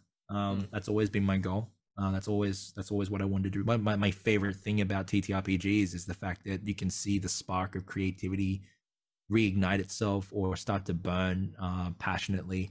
And that's sort of the thing that I've sort of moved into Dreaded GM and hopefully and sort of aura that I can like push out, and hopefully people feel that the celebration of creativity and community.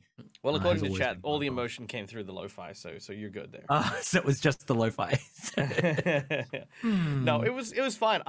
You know, like, it's really funny because, like, I think in terms of like us as a stream team, right? Like, I feel like Rob is the troublemaker, right? Yeah. I feel like I'm the one who's like always like kind of like yelling or screaming about something, like us trying to organize stuff. And then there's yourself, who's like the freaking like butterfly bouncing from place to place. Yeah. But it's really funny too, because like in real life, I think we all just sort of like sync up as opposed to when Yeah. we're performing together. You know what I mean? I feel like I think we're all just goofballs, like when we hang out together, which I thought was amazing. And I think that's the interesting thing about like working with people and like actually being friends, right? Like working with people, you've got like a certain performance element to it. You're extra yourself, you know, and not not who you are necessarily behind closed doors.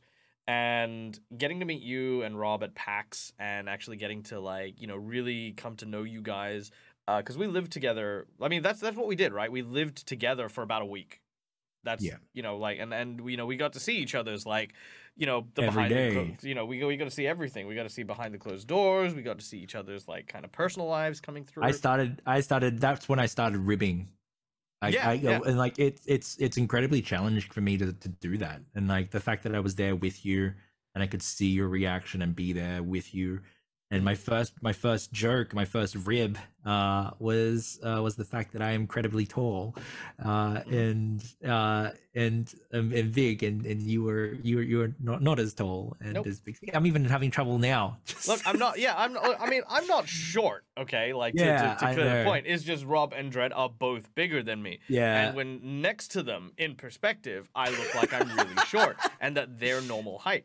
But that is absolutely not the case. I want you to meet my little brother Daniel, because like I mean, I just he like to meet them makes- because they're a nice guy. I mean, just yeah, he makes me feel like you. Thanks. That's how tall I knew he you were gonna go is. there. For some reason, I sat there and I was like, I bet he's gonna say You he just- makes you me just feel like did. you. Look, like it's like my ribbing, my sass is not spicy. It could be. It has the It potential was to. spicy at PAX. I was was sitting spicy there. at I was like, PAX. because the thing is right. Like I don't know. I feel like, but I feel like DAG outside is like, I don't know. I feel like I'm a lot more like my like youth center self. You know what I mean? Like I'm not as mean in real life that I am online. I can do and say outrageous things and that, but like outside of it, it's like I spend most of my time like, you know, doing things for people, or like, you know, just chatting with people and stuff like that, you know. Yeah, but they're like that's amazing. You know, Yeah, like, but there I- you there know, have I- been so many great conversations that we've had, we did. and like just sharing feelings and hanging out, and like I don't know if you feel the gratitude. I hope you do, because like I am so grateful for you and Aw, everything that we've done together in stop our it. friendship.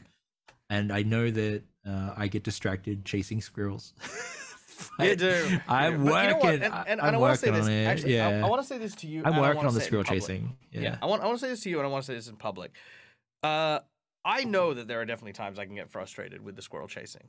Yeah. But the thing is I think it's less of a frustration from like a professional standpoint, and more like, you know, when your friend frustrates you or does something, and it's just like you kind of like grit your teeth and you kind of keep going. There are definitely I've definitely had those moments, but they've never been judgmental. They've never been like, they've never weighed on you as a person or who you are in my life. And I want you to know that. I want the world to know this, right? Like even today, like it's like I was like, hey, you know, like we got the green room at 7:30 and you showed up 10 minutes. I was trying so hard too. I've done like multiple check-ins, and like it's right. You like don't it's need to justify it to me, dude. Like no. I'm what I mean to say saying with- that. Yeah, no, good. Sorry. Yeah, I'm what just I saying mean to that say like here yeah. is that it is frustrating because it puts stress on my work in terms of like tech and stuff like that. But that's not something I judge you for, because I know that you like, and this is the case with most people with ADHD, and you know, like I deal with a lot of kids who have ADHD and who live on the spectrum and stuff like that. The thing is, the way I describe it to them is we have the same mountain to climb, right? But it does not mean your trek up the mountain is going to be the same as someone else. It means that I could be walking down a very, very winding path. This person could be riding a freaking gondola straight to the top. Somebody who has ADHD might find themselves walking through a swamp that is really, really thick, and it takes them longer to get to the same place. It doesn't mean you should judge them for the journey. It means that you need to embrace that fact and accept it as this might be the case. So when I express stuff like that, it is always in jest. It's always kind of like in fun. It is always a friend ribbing. It is never a genuine feel of that. And it can be frustrating. It can definitely be moments where I'm just like, all right, I've asked Dredd to show up at blah time, and he shows up at blah time. Damn, that's frustrating. But I'm going to bite my teeth. I'm going to grit, and I'm going to do what I can, because I'm awesome. Yeah. And you're awesome, and we're awesome together, and we doing make awesome each other things. more awesome, and that's it. And that's the important bit, is you got to focus on that. And if you've got friends who are like this, because this is the thing, if you've got friends who are, who do, you know, like have those kind of special needs, don't be afraid to express that as well, to tell that person like, hey, listen, this is frustrating, but I want you to know that I love you anyway. or because sometimes that helps because the bugbears that lives inside your head where you're like, maybe I frustrate people, maybe this or that and the other is way worse than knowing that you've done that, but then they love you anyway. I really get into that. And Dredd knows like more than anyone how much I love Dredd. I do. And Rob. I also love Rob very much, but Rob rebuffs my love by not inviting me to short rest while he's here. That's fine. Look, hey, how many guests has he had on? And then we just haven't been invited to be on short rest. I feel like the fact that we've had to steal his short rest, I feel says a lot. Says a lot. We were patient for it for a while. He kind of asked us, but it was more of a like half-hearted sort of like, if you guys want to be on, just you can be on if you want. That's fine. And we're like, that's fine. We want you to want us on, Rob. It is what it is. It is what it is. It's fine. I don't feel comfortable with this, Dag. I'm sorry, I can't hold up the facade. Rob was very nice and invited us on whenever we wanted it to be. He's very nice and welcome. Look, he does. And the thing is we do make fun. And like I said, that's the important thing. Is it's always fun. Yeah. But yeah, no, this has been great. We've reached the 2 hour, the allotted 2 hour mark. Yeah. Let's just quickly go through and answer any final questions that might be floating through chat. I actually have one that got sent to me directly, which was, "G'day fellas, I got a question. Player asked me today if they could have a lanyard to go along with their weapon. Would this allow the game to be broken in any way for Pathfinder 2nd Edition? I know disarming is his thing, but it's a horrible skill to try to get to work." Give them the lanyard, work it into the story, because if they have a lanyard on their sword and you're not interested in disarming them, I think that could actually add a very interesting complication, because like one of the things with lanyards is you want to make sure it has that safety clip on there so that if it gets caught in a machine or something, it'll let loose. But if they've got a lanyard and they can't take their hand off the sword, or that's stuck with them, there's a lot of things you can do with that story wise. So don't shy away from giving them that. It just gives you the ability to do interesting things. No, yes. Absolutely. 100%. 100%. I'm just scrolling up. There's lots of loves and chats for Dredd. And you. Take the love for you too. Never. Yes. Yeah. Let us warm that undead beating heart. All right. I can't scroll up any higher to see questions. So if anyone has any final questions, it was one from Creative, which was 50 copper pennies. Yeah. Collaboration is something I crave, but the creative projects I've collaborated on have gone incomplete for many reasons, and it's starting to wear on me. How do you motivate fellow collaborators to follow through and finish a project together? Money. Question for both of you or whoever wants it. Money. You pay someone, they'll do a whole bunch of stuff. Yeah. No. Okay. Look. Jokes aside. Yeah. Yes, money, guaranteed. Because here's the thing. One of my biggest collaborations, one of my favorite collaborations started with money, which was very weird, which was Guy from How to Be a Great GM. I reached out to him and said, "Hey, can we have a chat?" And he said he's busy. I said, I have like $100 if you have an hour of your time. And he said, "Yeah, sure. I'll give you an hour of my time."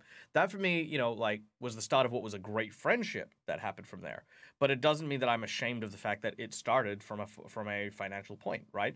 The thing is we all live in a creative industry, which is very taxing because most of the time we have to juggle our real world life in together with our own content. To then throw another ball in there with someone else's content means you got to kind of like weigh up, like how much time can I allot to this? What's the impact going to be on my channel? How is that going to work? And all of this.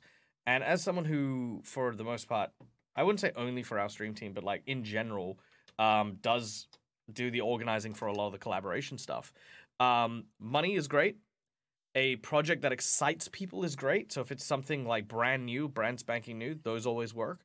Or if you have people that they want to collaborate with, connecting people is another really, really great way to do it. If those three things don't work and you want to work with someone and you're kind of getting like those moments where things get pushed back, we won't mention specific things like My Hero Academia. It's happening. January. I'm booking it in. If you have any, you've booked it in. I don't have a date. I don't have a character. It's happening. It's happening. And it's going to be recorded. It's going to be amazing. I have a brand. I have a brand new show. I'm gonna announce it now. Okay. The name of the show. I want to announce it just to prove it. The name of the show that I'm making is called RPGG. It's role playing gamers guild, and essentially we're going to just do a lot of like showcasing of various systems. Wait, so is it a one shot? It's a part of a series. It'll be RPGG, and however long we want to play for, we can make it a consecutive story. I mean, it'll be a part of the RPG. It'll be a part of the RPG branch, but it'll be the first show that we're going to be recording for the first like series or whatever it is for RPGG, and we'll turn it into as much content as it needs to be. And you know, it's going to be good because it's something that I've been wanting to do for a long time. And everyone wants to be a part of a guild. So the Role Players Gaming Guild, RPGG, here in My Hero Academia is going to record in January. Okay. There you go. Actually, can I show people the My Hero Academia thing that I made for you? Oh, yes. So I made this. Okay, so the reason I'm not saying I'm salty about it, but I'm a little salty about it. The reason is because I'm a huge My Hero Academia fan. And I've been a huge My Hero Academia fan for like years, right?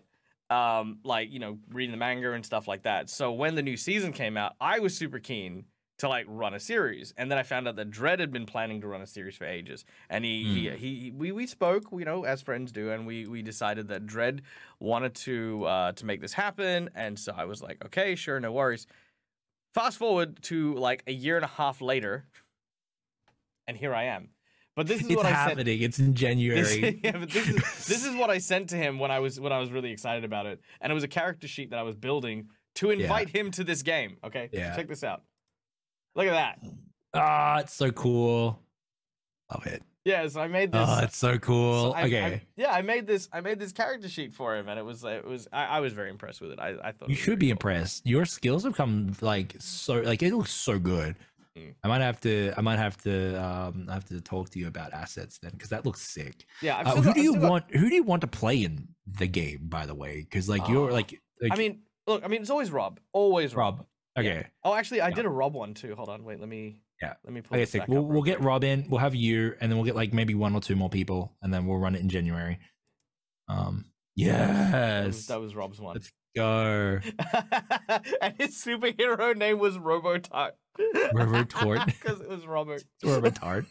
I love it. I remember that. Hell yeah. Okay, so January 1st, that we're going to be starting the filming for RPGG. It's a series I'm gonna love, and it gives me a chance to really like play other systems as well. So I can do RPGG for Death in Space. I can do RPGG for like Call of Cthulhu, and it's meant to spread sort of like awareness of other systems, and also invite some very cool people to come and try new systems and to showcase them. All right. I just wanted to answer. I just want to answer creative just quickly. Go ahead, yeah. Oh, I was just going to say with collaborations, it is one of the trickiest things, right? So it comes like a DAG is exactly right. Value is one of the biggest things. And also because like ADHD is another thing as well. Like other people have like other commitments that they have to do. So there's a lot of things that go into it. I would say, in my opinion, start small, build a rapport, and build from there is what I would do collaborative wise, right? So I'm not so good at the back end of that sort of like way of doing things. So for example, I'll do one shots with people, I'll do short series with people, and then that's kind of the evolution of it, right? Like I'm meant to, like, one of the things I need to work on, and I'm going to be working on, is so let's say that me and DAG do a project together. We finish that project, I invite DAG out to do another project. One of the things I had to learn recently is start small. So one of the things that I tried to do was like, hey, I want to do this campaign, I think it's going to be really cool. It's 40 sessions, and that's too big. Can I tell that story? Commitment. You can tell that story, but I'll finish my point just so I don't lose it. It's like one thing would be like, hey, I'm doing a one shot, come out and I'm playing with me in a one shot, play the one shot, and then be like, okay, that was good, hopefully you got value from that, and let's do another collaboration together, or do another like creative thing together. I think starting small is the best way, and then building from there. You can't lift 300 kilos. Is that can people lift that, right? 300 kilo like deadlifts. You can't do that in one shot. You start with the bar, then you build up from there. Value Don't is very overextend, I think, is the yeah. Well, not even just overextending. It's like even if they said yes to that project, it's like signing on for that amount of time. Like it would be challenging to get through that. So I think like even 12 episodes is a challenge, right? Oh like yeah, that's why most of my shows are 2 hours long. Yeah, because exactly. even 1 4-hour session is still a huge chunk of the day. It's a half a working day if you really want to think about it, and that doesn't include game prep and session 0 and tech and all of that sort of stuff. Yeah. So it is a commitment. And creative. I'll say this as well. I'm so gosh darn thankful for the work that you've done and the collaboration that you've done for the YouTube videos. With like I don't know if everyone in chat knows this, creative has put blood, sweat, and tears into making sure that the subs were up, like the subtitles were on our Starlight videos for the Starlight games that we've played over the years. And I'm so gosh darn thankful for that, CG. If there's anything that you need collaboration wise, just for me personally, this is another good point. People are different in different ways. I don't find reminders and pokes and just like bumps on posts and stuff like that offensive, because I need that. So if like and DAG knows that more better than anyone else. If I've read a message or if I've not replied in a while, it's important just to remind me, because I chase squirrels. Those goblins running around, and the squirrels and the goblins are teaming up, and I get distracted. I'm working on it best that I can. But if you ever feel like that's happening with anything that we do together, including the subtitles or anything else you might want to work on together, CG, just poke me and let me know, and then I won't take offense to it. And that goes to anyone in chat that wants to do that. Just like, hey, look, I sent this message. I just wanted to remind you that it's here. And then I would be like, cool, and I'd read it and I'd reply. But people are different and people work differently. So that's how I would speak for me. I need that, and I think DAG knows that. DAG just saw my private message I sent at 11:30 a.m. So, yep. No idea. Yeah, that's all right. I'm gonna remind you about it now. Okay, good. It was make my day if they don't finish answering the question about how about finishing projects. Finishing projects is probably the hardest thing. It is. It's the same thing with campaigns. It's the same thing with like self projects as well. People, deadlines are usually good. Deliverables are really good as well. I would say that the biggest thing is just to increment the finishing, and then like, if that makes sense. Like for DAG, I knew when we did Sirens and Silver with Rob, I knew it was 12 episodes. We were going to go there. There was a deadline, and that's what we were doing. So what you're saying is like to get them to follow through to finish a project is to make sure you've got clear deadlines. Clear finish. Like, this is when we will finish. Like the more concrete and unethereal that finish point is good. Yep. And then also just like communication is always like something that I try to promote and make sure there's there. It's just like saying, hey, look, I can't commit to this right now. I'm trying to make myself accountable for me. Like that was one theme that we went through actually, DAG, which was like not agreeing to just everything, and not trying to say that I'm doing everything, and just making sure that I'm finishing and doing the things that I need to do, that I've promised. And I have a massive list. Or just on that note, just making sure that when you create something or throw out ideas, that you prefix it with the idea that this may not come into fruition, rather than I'm going to sign you up for a game that I'm never going to run. It's happening in January. Not just that one. Don't even pretend like that's the only time you've done it. Which ones? Like my, what was it? I don't even remember the game name now. You can't hold me accountable if you don't know what it is. I don't have the brain space to keep these games. Because normally when you invite me, it's like, okay, this is a Dread game. I'll deal with that when he actually invites me. I have been doing very well. What was it called? Completing all the Damn things. it! It was the. It's the one I'm going to tell you. Okay, so Dread reaches out to a bunch of people. Won't say who. Won't give too many details. Right. Dread reaches out to a bunch of people. Right, and says, "Do you want to play a game?" We said, yes, absolutely, 100%. These are cool people. Dread's asked us. We love hanging out with Dread. We love playing with Dread. We all get to chat. We're all talking about characters. We're talking about like, oh, this is going to be amazing. This is cool. And one person asked the very important question. Hey, listen, how long is this going to be going for? And then This is Dread the Call of turns the around. Netherdeep game. We've already That's it, talked yeah, about Call it. of the Yeah. Yeah, that's faded. That's disappeared. But here's the catch. Here's the catch. Is it was really funny that how straight-faced Dread then turned around and said, "Oh, about 40 episodes." 44-hour episode. 40. And almost Yeah. immediately you could see the chat just wither and go, Oh, "Yeah, no, we can't do this. I'm just gonna get just so sorry. Oh, look, something Fine. else for us." Yeah. I'm very And it's not that excitable, we don't, and yeah, and it's not that people don't love you. I want to do a lot of things. Yeah. Um, Yeah. And I think that's my answer to it as well, is to finish, there has to be motivation, right? To finish, you have to have the collaborators motivated to do that. Like, for example, if Dread turns around and says, "Hey guys, we're paying $50 per hour for an episode. We're going to be doing 40 episodes." Guarantee you, there is not a content creator alive that wouldn't be there for 40 whole episodes. I would make time to do that. But 50 that's all for the about 4 or 50 for each hour. each hour, mate. Yeah, so that's like 200, and then that's like times 40. Yeah, it's a lot of money. It's I mean, huge. making an actual series with compensation is a lot of hard work.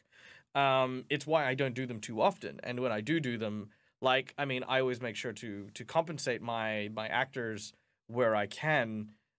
It's not as much as that, mind you, but like, you know, like normally when I do the games on my channel, like the celebrity games, there is some compensation that goes back to, you know, certain people. It's like $8,000.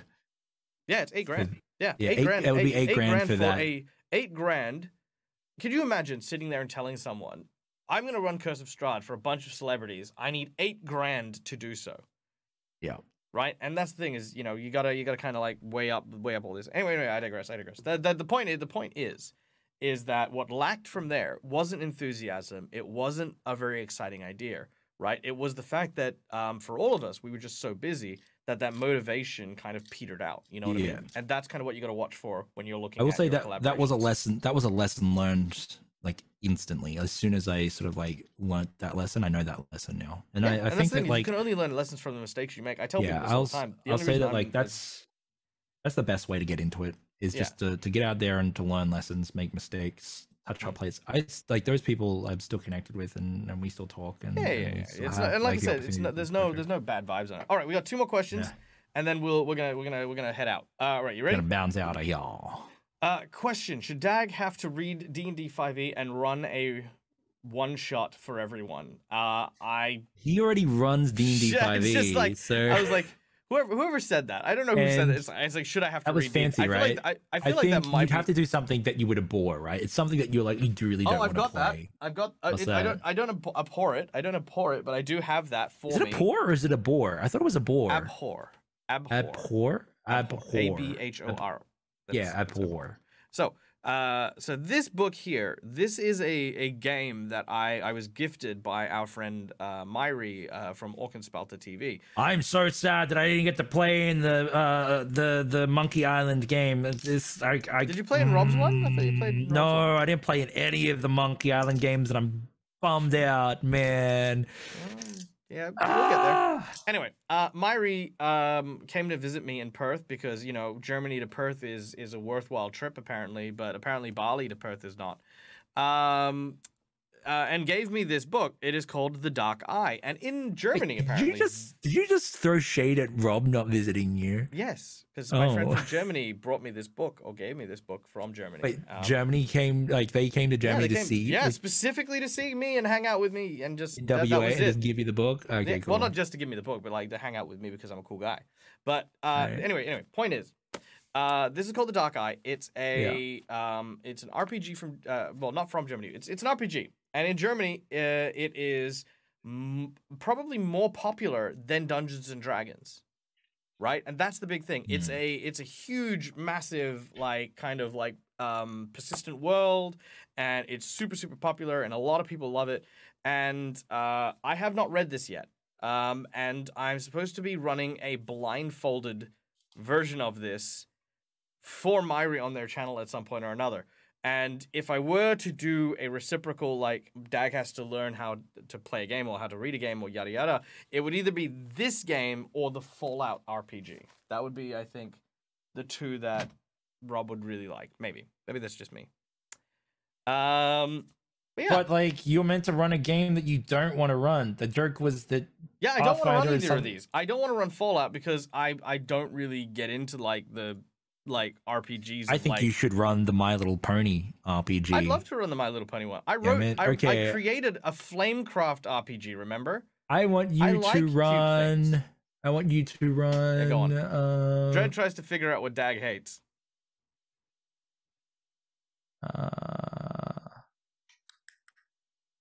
Do you hate? Go on. I'll give Chat a go as well. Go on. Try me. And I won't say it just to spite you either. I mean, I really do enjoy all these things.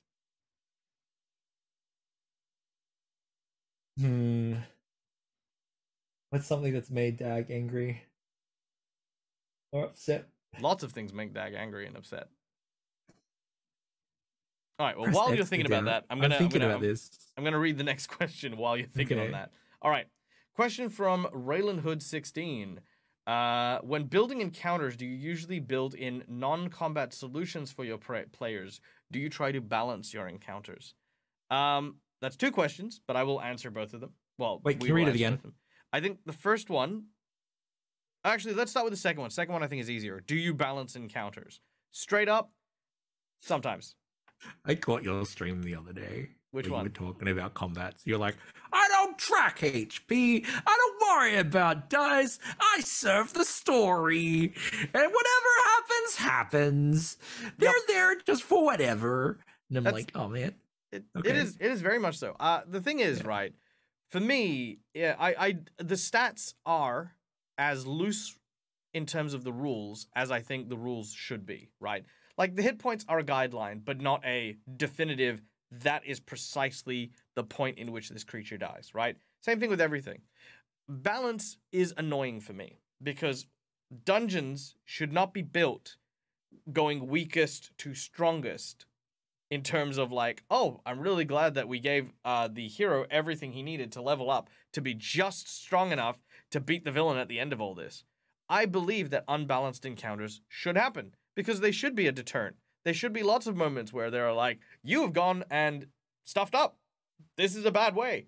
I had a encounter actually on yesterday. Had an encounter yesterday where the group split the party while looking for a creature that was a renowned beast, right? And they split up at this place they know were attacked, and one of them got devoured and killed by the lion. And he died. That was it. And then the second person walks in, and then the third person comes in, and this creature's really tough, right?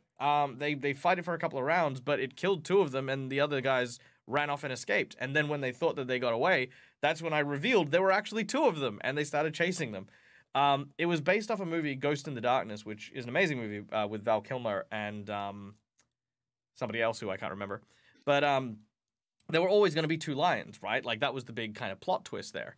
But it was not balanced at all. It was definitely in the favor of the lions. But that's what made the game good. That's what made the encounter good. You can't, in my opinion, you can't balance all your encounters, but nor should you ignore it either.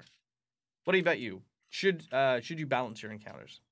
I think as game masters, we need to be arbiters of indifference and arbiters of fairness and adjudicators. And what I mean by that, if it makes sense, is that it is not your job to balance encounters. It is your job to come up with a world, manifest encounters, and then place them in places. So to expand on that, what I mean is that I think it's important for you to have those unbalanced encounters, those situations where a character can stray from the path and be in a dangerous situation and they have to get out of it. I don't think it's fun to stomp on characters, but I think it's important to have the world be dangerous and to have games be dangerous and have things that can lead to character death or character and stuff, because like we need danger in a world. If everything is balanced and perfect, I think that is something that sort of like waters down the experience, in my personal opinion. But I think it's our job to make sure that we have the tools and the story and the narrative that sort of communicate you are in a dangerous situation. This is a bad choice. If you do that, you're going to be going through the ringer. How I usually handle those situations in my games, I have this special homebrew rule called heirlooms, and heirlooms are metaphysical items, magic items. These are magic items that players can take from game to game, and they are able to use them to alter and change the story, or to introduce some new element to sort of help them circumvent those situations, or to bolster their ranks, or whatnot.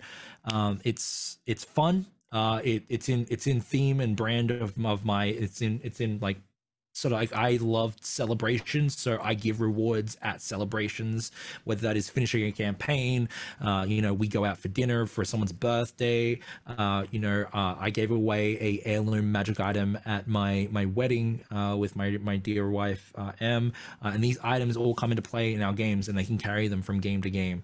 So when they do sort of like stumble into those situations where something is incredibly dangerous or has the chance of like wiping the party, they have the tools in their tool belt most of the time to be able to get out of it. So like just recently we run a game on Mondays, we'll call Module Mondays. We're going through Storm King's Thunder. They have a little green wizard hat that I gave them for my 30th birthday.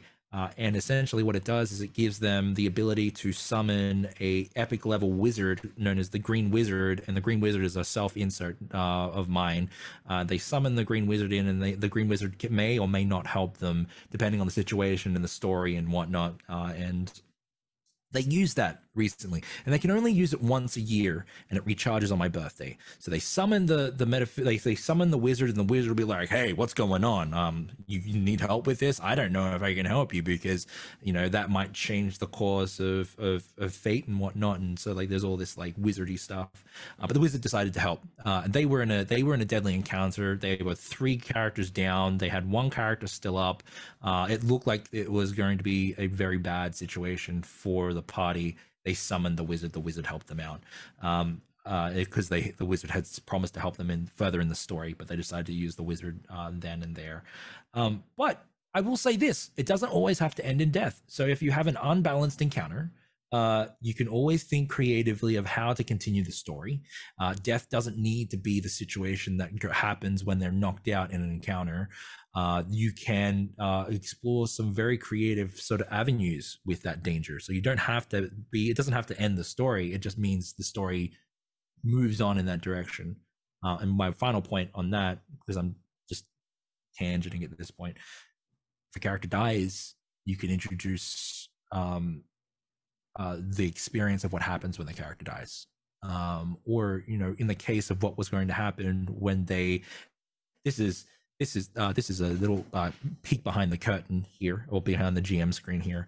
If the characters had lost that encounter, they would have been captured, and they would have been taken to the nation of Thay, because they were fighting red wizards of Thay, and I would have got to show all of the stuff that's happening over in the nation of Thay, with the red wizards and their necromancy and their like magicocracy over there, and that would have been very cool. And I was prepared for a wipe at that point. Creatively, I was like, if they die, we are going to go this way in the story, instead of being like, well, that's it, TPK, story's over, game's over. It was like, no, the story continues. So I will say, yeah, so keep it dangerous. Try to make sure that like they have the tools in their tool belt to navigate the situations that you have in the world, and heirlooms, and be creative. Well, inadvertently, you answered both of the questions there. Oh, did I? Okay, cool. But I'm going to say one thing on that second question, just to blow your mind a little bit. You ready for this?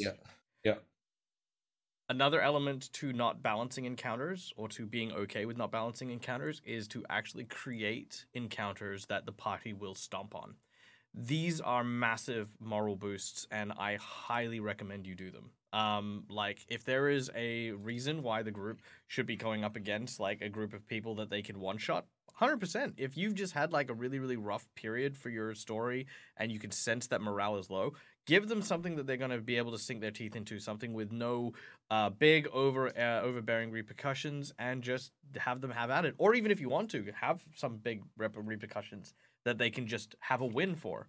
And that is a big thing as well. Then the other side of it, the other question, which was, when building encounters, do you build solutions? And only sometimes. If I built a solution to a combat scenario, it's usually like a puzzle room kind of scenario. Like, if they come up with a good idea on their own, I'll usually embrace it and then yes-and it and see where it evolves into as a story, as an idea. But I have a very good internal physics logic for like my magical worlds. So that is why there are people out there who say, can I do all of these really, really cool things and yada, yada, yada. And sometimes I'll just say no, because I think somebody once asked, I was like this big giant was shaking a tree with this person in it. And I was like, hey, make an athletics check to grab on and hold onto the tree while it's being swung. And they're like, can I make it an acrobatics check? And I said, yeah, sure, if you can tell me how it's an acrobatics check. And they justified like using their weight to kind of push against the tree. I'm like, well, you're still trying to hang on to the tree. If you are jumping off the tree or like leaping off the tree, great. I'll make that an acrobatics check. But because you're trying to not fall off and you're trying to hang on, that's not going to fly with that. You know, so like because I've got that kind of back, you know, like a good sense of that improv for myself and how that works, I usually don't build in a non-combat solution, but I will give plenty of tools in the area for my players to be able to attach to, because I love environmental influences and you know, doing stuff with where you are in combat. So that's like raising a ship. Yeah, man, yeah, raising a ship. What did I do there? And it was like I got the shark to help us like the whale. raise our ship. The whale? whale. Yeah, it was the sperm whale. Yeah, I was like, I commanded it. I was like, yeah, he managed to get command of it, and then used it to like lift up the ship so it wasn't sinking. Yeah, it was perfect. So good. And that's exactly it. Is like there's no situation where you will not be able to interact with my world in its entirety, in its full. You open a set of drawers, there will be stuff in the drawers. If you decide to what's in the drawers? Yeah, what's in the drawers? The drawers have some buttons. There's a small rod, which you can examine with a detect magic spell. There's 6 sheets of paper. You can notice that there are slight indents on the top page of that notepad, but forget it all. I want the buttons. I pick up the buttons. You pick up the buttons. You have 3 buttons. One is gold, one is bronze. I swallow the buttons. All right, make a Constitution save. You start to choke. Oh no. 12. 12. I think I have a +5 though, because it's me. You haven't been able to dislodge it on your own. 17. You need assistance. You were in a small cottage. With a 17. Yep. Okay. I look around. Help! Help! Help! You try to call out help, but in doing so, you open your esophagus and the buttons slip slightly deeper. However, your garbled noises attract a old blind woman named AJ. Why is AJ in this story? I don't know. It was the first name that I could see because AJ's in chat. Hi, AJ. Oh, hi, AJ. There you go. I have a case, Goblin. And we've actually seen DAG's hot seating. I'm very good at hot seating. Do you remember the alleyway with the kids and this? Yeah, that was an hour and a half of hot seat, and I have no idea how it happened. I don't even remember half of the stuff that was there anymore, but it was impressive. I was very happy with it. All right, I think that is all of our questions. I think we've caught up with chat. Guys, I think that's it. I think we're done. We've gone a half hour over than we were supposed to, but you know what? It's our channel at the moment, so meh. Yep. And Fancy hasn't yelled at me to end the stream, so let's end this now. So Dread.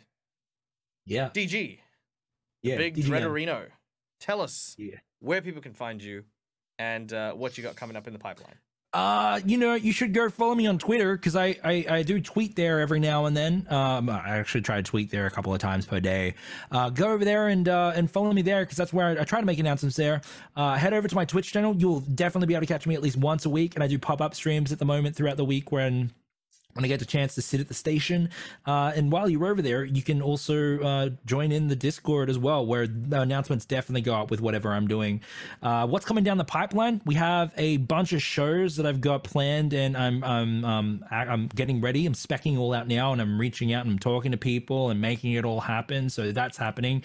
And at the end of the month, I'm doing a charity stream for mental health. So please join us there. I'm speaking to Wooten Forge now. We're going to be putting our heads together on how we can cause as much good with our crafts and our creations as possible. So please join us. I'll be here later in the month where I'll be running a Twitch Tales game, and also I'll be running a It's a Live stream as well, and I'll tell you more details there. So come check me out on YouTube as well. That's where all those videos are going up. I've got some audiobook stuff on there. I've got some more games that me, Dag, and Rob have played together as well. And if you really want, and this is hard for me to ask, if you want to see the good that the community has done in the past under the Dreaded GM banner, go to Tiltify, Google Tiltify, TILTFY, Dreaded GM, and you will be able to see how much good we've done in the time Dreaded GM has been here. And how much more good I want to do as well. So we've raised $35,000 so far, I believe, for various charities, and that's all through the creativity of dear friends like Dag here, Rob, who is currently in Melbourne, sunbaking on a beach, drinking from a coconut. And AJ in the chat there as well, and other people that we've come together and done some really cool things, and we're going to do some more cool things together. So Dreaded GM in Google. There's a lot of things going out right now, but find me somewhere, because I love having people. I love community. I love celebration, and I'm very grateful for having the opportunity to sit here with Dag on Rob's channel. Yeah, hell yeah. Yeah, we've left the lights on. How mad would he be if I just let the stream run? I feel like Fancy could end it at any point, but it'd be really funny. Just chair stream for the next 6 hours. Guys, welcome to Dead as a Gamer. This is not my place, but this is still my face. And you can find me over on twitch.tv/deadasagamer, where I run a bunch of TTRPG related content, mostly with my Patreons and stuff like that, but on occasion we do special event stuff. And speaking of special events, on the 19th, that is Monday morning for the folks in Australia, or Sunday evening for the folks elsewhere, Dragon Kitchen is going to be coming back for a Christmas episode one-shot, where we're going to be inviting none other than Caustic Phoenix and Duke from One-Shot Questers, who unfortunately couldn't make the first Dragon Kitchen. They're going to be coming on and going toe-to-toe for the first defense of the title of Dragon Chef, with none other than Duke defending his ongoing title. Amazing. In addition, I will be here on Sunday for Twitch Tales, as we're going to be doing a special Twitch Tales Christmas one-shot, which is going to be amazing and a lot of fun. I've been preparing that wholeheartedly, and there's lots of season's greetings and stuff. It is something you do not want to miss. And what else do I have? I think that's all I've got on my special events calendar. I got one more I want to announce, because you reminded me, but after you finish yours. Oh, and I was going to say, if you want to check me out on other shows, guys, I am a member of the cast over at Careful Cantrip, so go over to Careful Cantrip, where you can see me playing Basil, who is a kind of like a nightmare / dream wielding spellcaster of some kind. And you can also see me over on Quincy's Tavern as a member of the Tavern Guard. So yeah, there's over there. And if you are in America, for those of you in America, I will be in America in May next year at an event called Convergence. So if you go to if you Google Quincy Convergence Evermore Park, we'll be at a live action kind of LARPing, kind of theme park.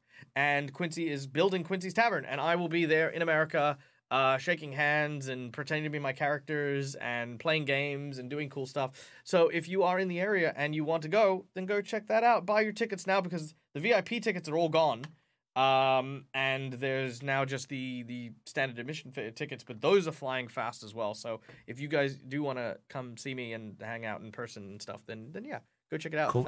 It's called Evermore, the park. Yeah, Evermore. By the way, Park. There's a massive video about it on YouTube that is really interesting. But anyway, what was I? Yeah, so you reminded me. Duke invited me out to do a game show. Vicious on Mockery. Vicious Mockery. So Yeah, I'll be I got on invited Vicious to that. Mockery on the 15th, I believe. I think they're pre-recorded. Yeah. Oh, I think so they're like, pre-recorded. But go check out. Yeah, go check out. You know what? Go check out One Shot Questers. One Shot Questers. Yeah. So it's we'll not there. One Shot Questers. It's like One Shot Questers Live. It's like the new channel that that I think is going up on, because I saw the one that Mendari did not Cantrip. It's Cantrip Cast and who else was in there? Was there someone else that I hadn't met yet? So they're follow our stuff. Details to follow. But also go check out One Shot Questers and the new show Vicious Mockery, which will have both of us in it. Not at the same time. No, not at the same time. Yeah. What's your game show? Because they're all different. Because like the other one was bad GM advice. Mine's like monster noises. Is it? I think mine is literally like we're just making fun of each other. Like I'm just insulting people. We just sit there and literally viciously mock people. Amazing. Yeah. How's it? All right. All right. We're gonna go and raid. Who are we gonna go and raid? We are going to raid. Oh, Valiant. Okay, you know what? We have one question, and then we'll set up the raid. Let's go and raid. Oh, you know what? Let's go and raid the Playmat, who's doing some vegan cooking. Ooh, cool. I think that's just interesting. And Rob has played with the Playmat. He's a wonderful streamer, great and creative mind.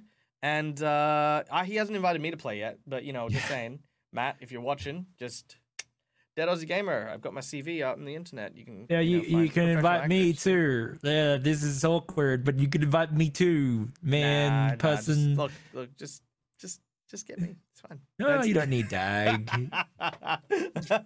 All right. So while we're setting up the raid, Valiant Rose, re-encounter building. Do you build in non-violent solutions to your games? We did kind of answer that. Yes, only if there's like a puzzle already involved. Like you have to kill this manticore as the acid level rises, and there's actually a way to turn the acid off. And if you turn the acid off, it also shocks the manticore, and the manticore goes away. You know, I think that like that question is more under the purview of how much do you prep, right? Like if you need to have it on page that you have a non-violent option, and that like one of my favorite considerations with game prep and game running is like prep what benefits your game. So if you think that having a non-violent option on paper and committing to that as a GM before sitting down at the table is important for you and your games, do that. If not, then just be ready to think on your toes. Like Dag called it hot seating before, or like just being able to come up with stuff on the fly. Like if they convince this manticore not to fight us and to actually like work with us, then be ready for that. You don't have to have that on paper unless it benefits your game. So that's what I would say. I don't generally write down on paper, if they decide to convince the wizard that the wizard doesn't want to kill them, then that's what's going to happen. Then I don't need to have that on paper, because I feel like I've developed my skills as well for improv and hot seating, as Dag called it, to be prepared for those non-violent options.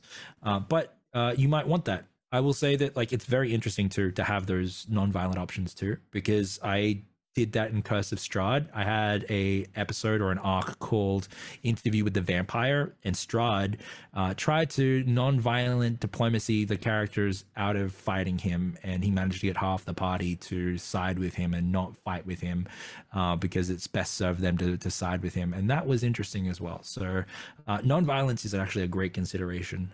But yeah, prep what benefits your game, and if you need to commit to a non-violent option, write it down on paper. If not, just have it in your head just in case it happens. McBluff. Oh, that reminds me, McBluff.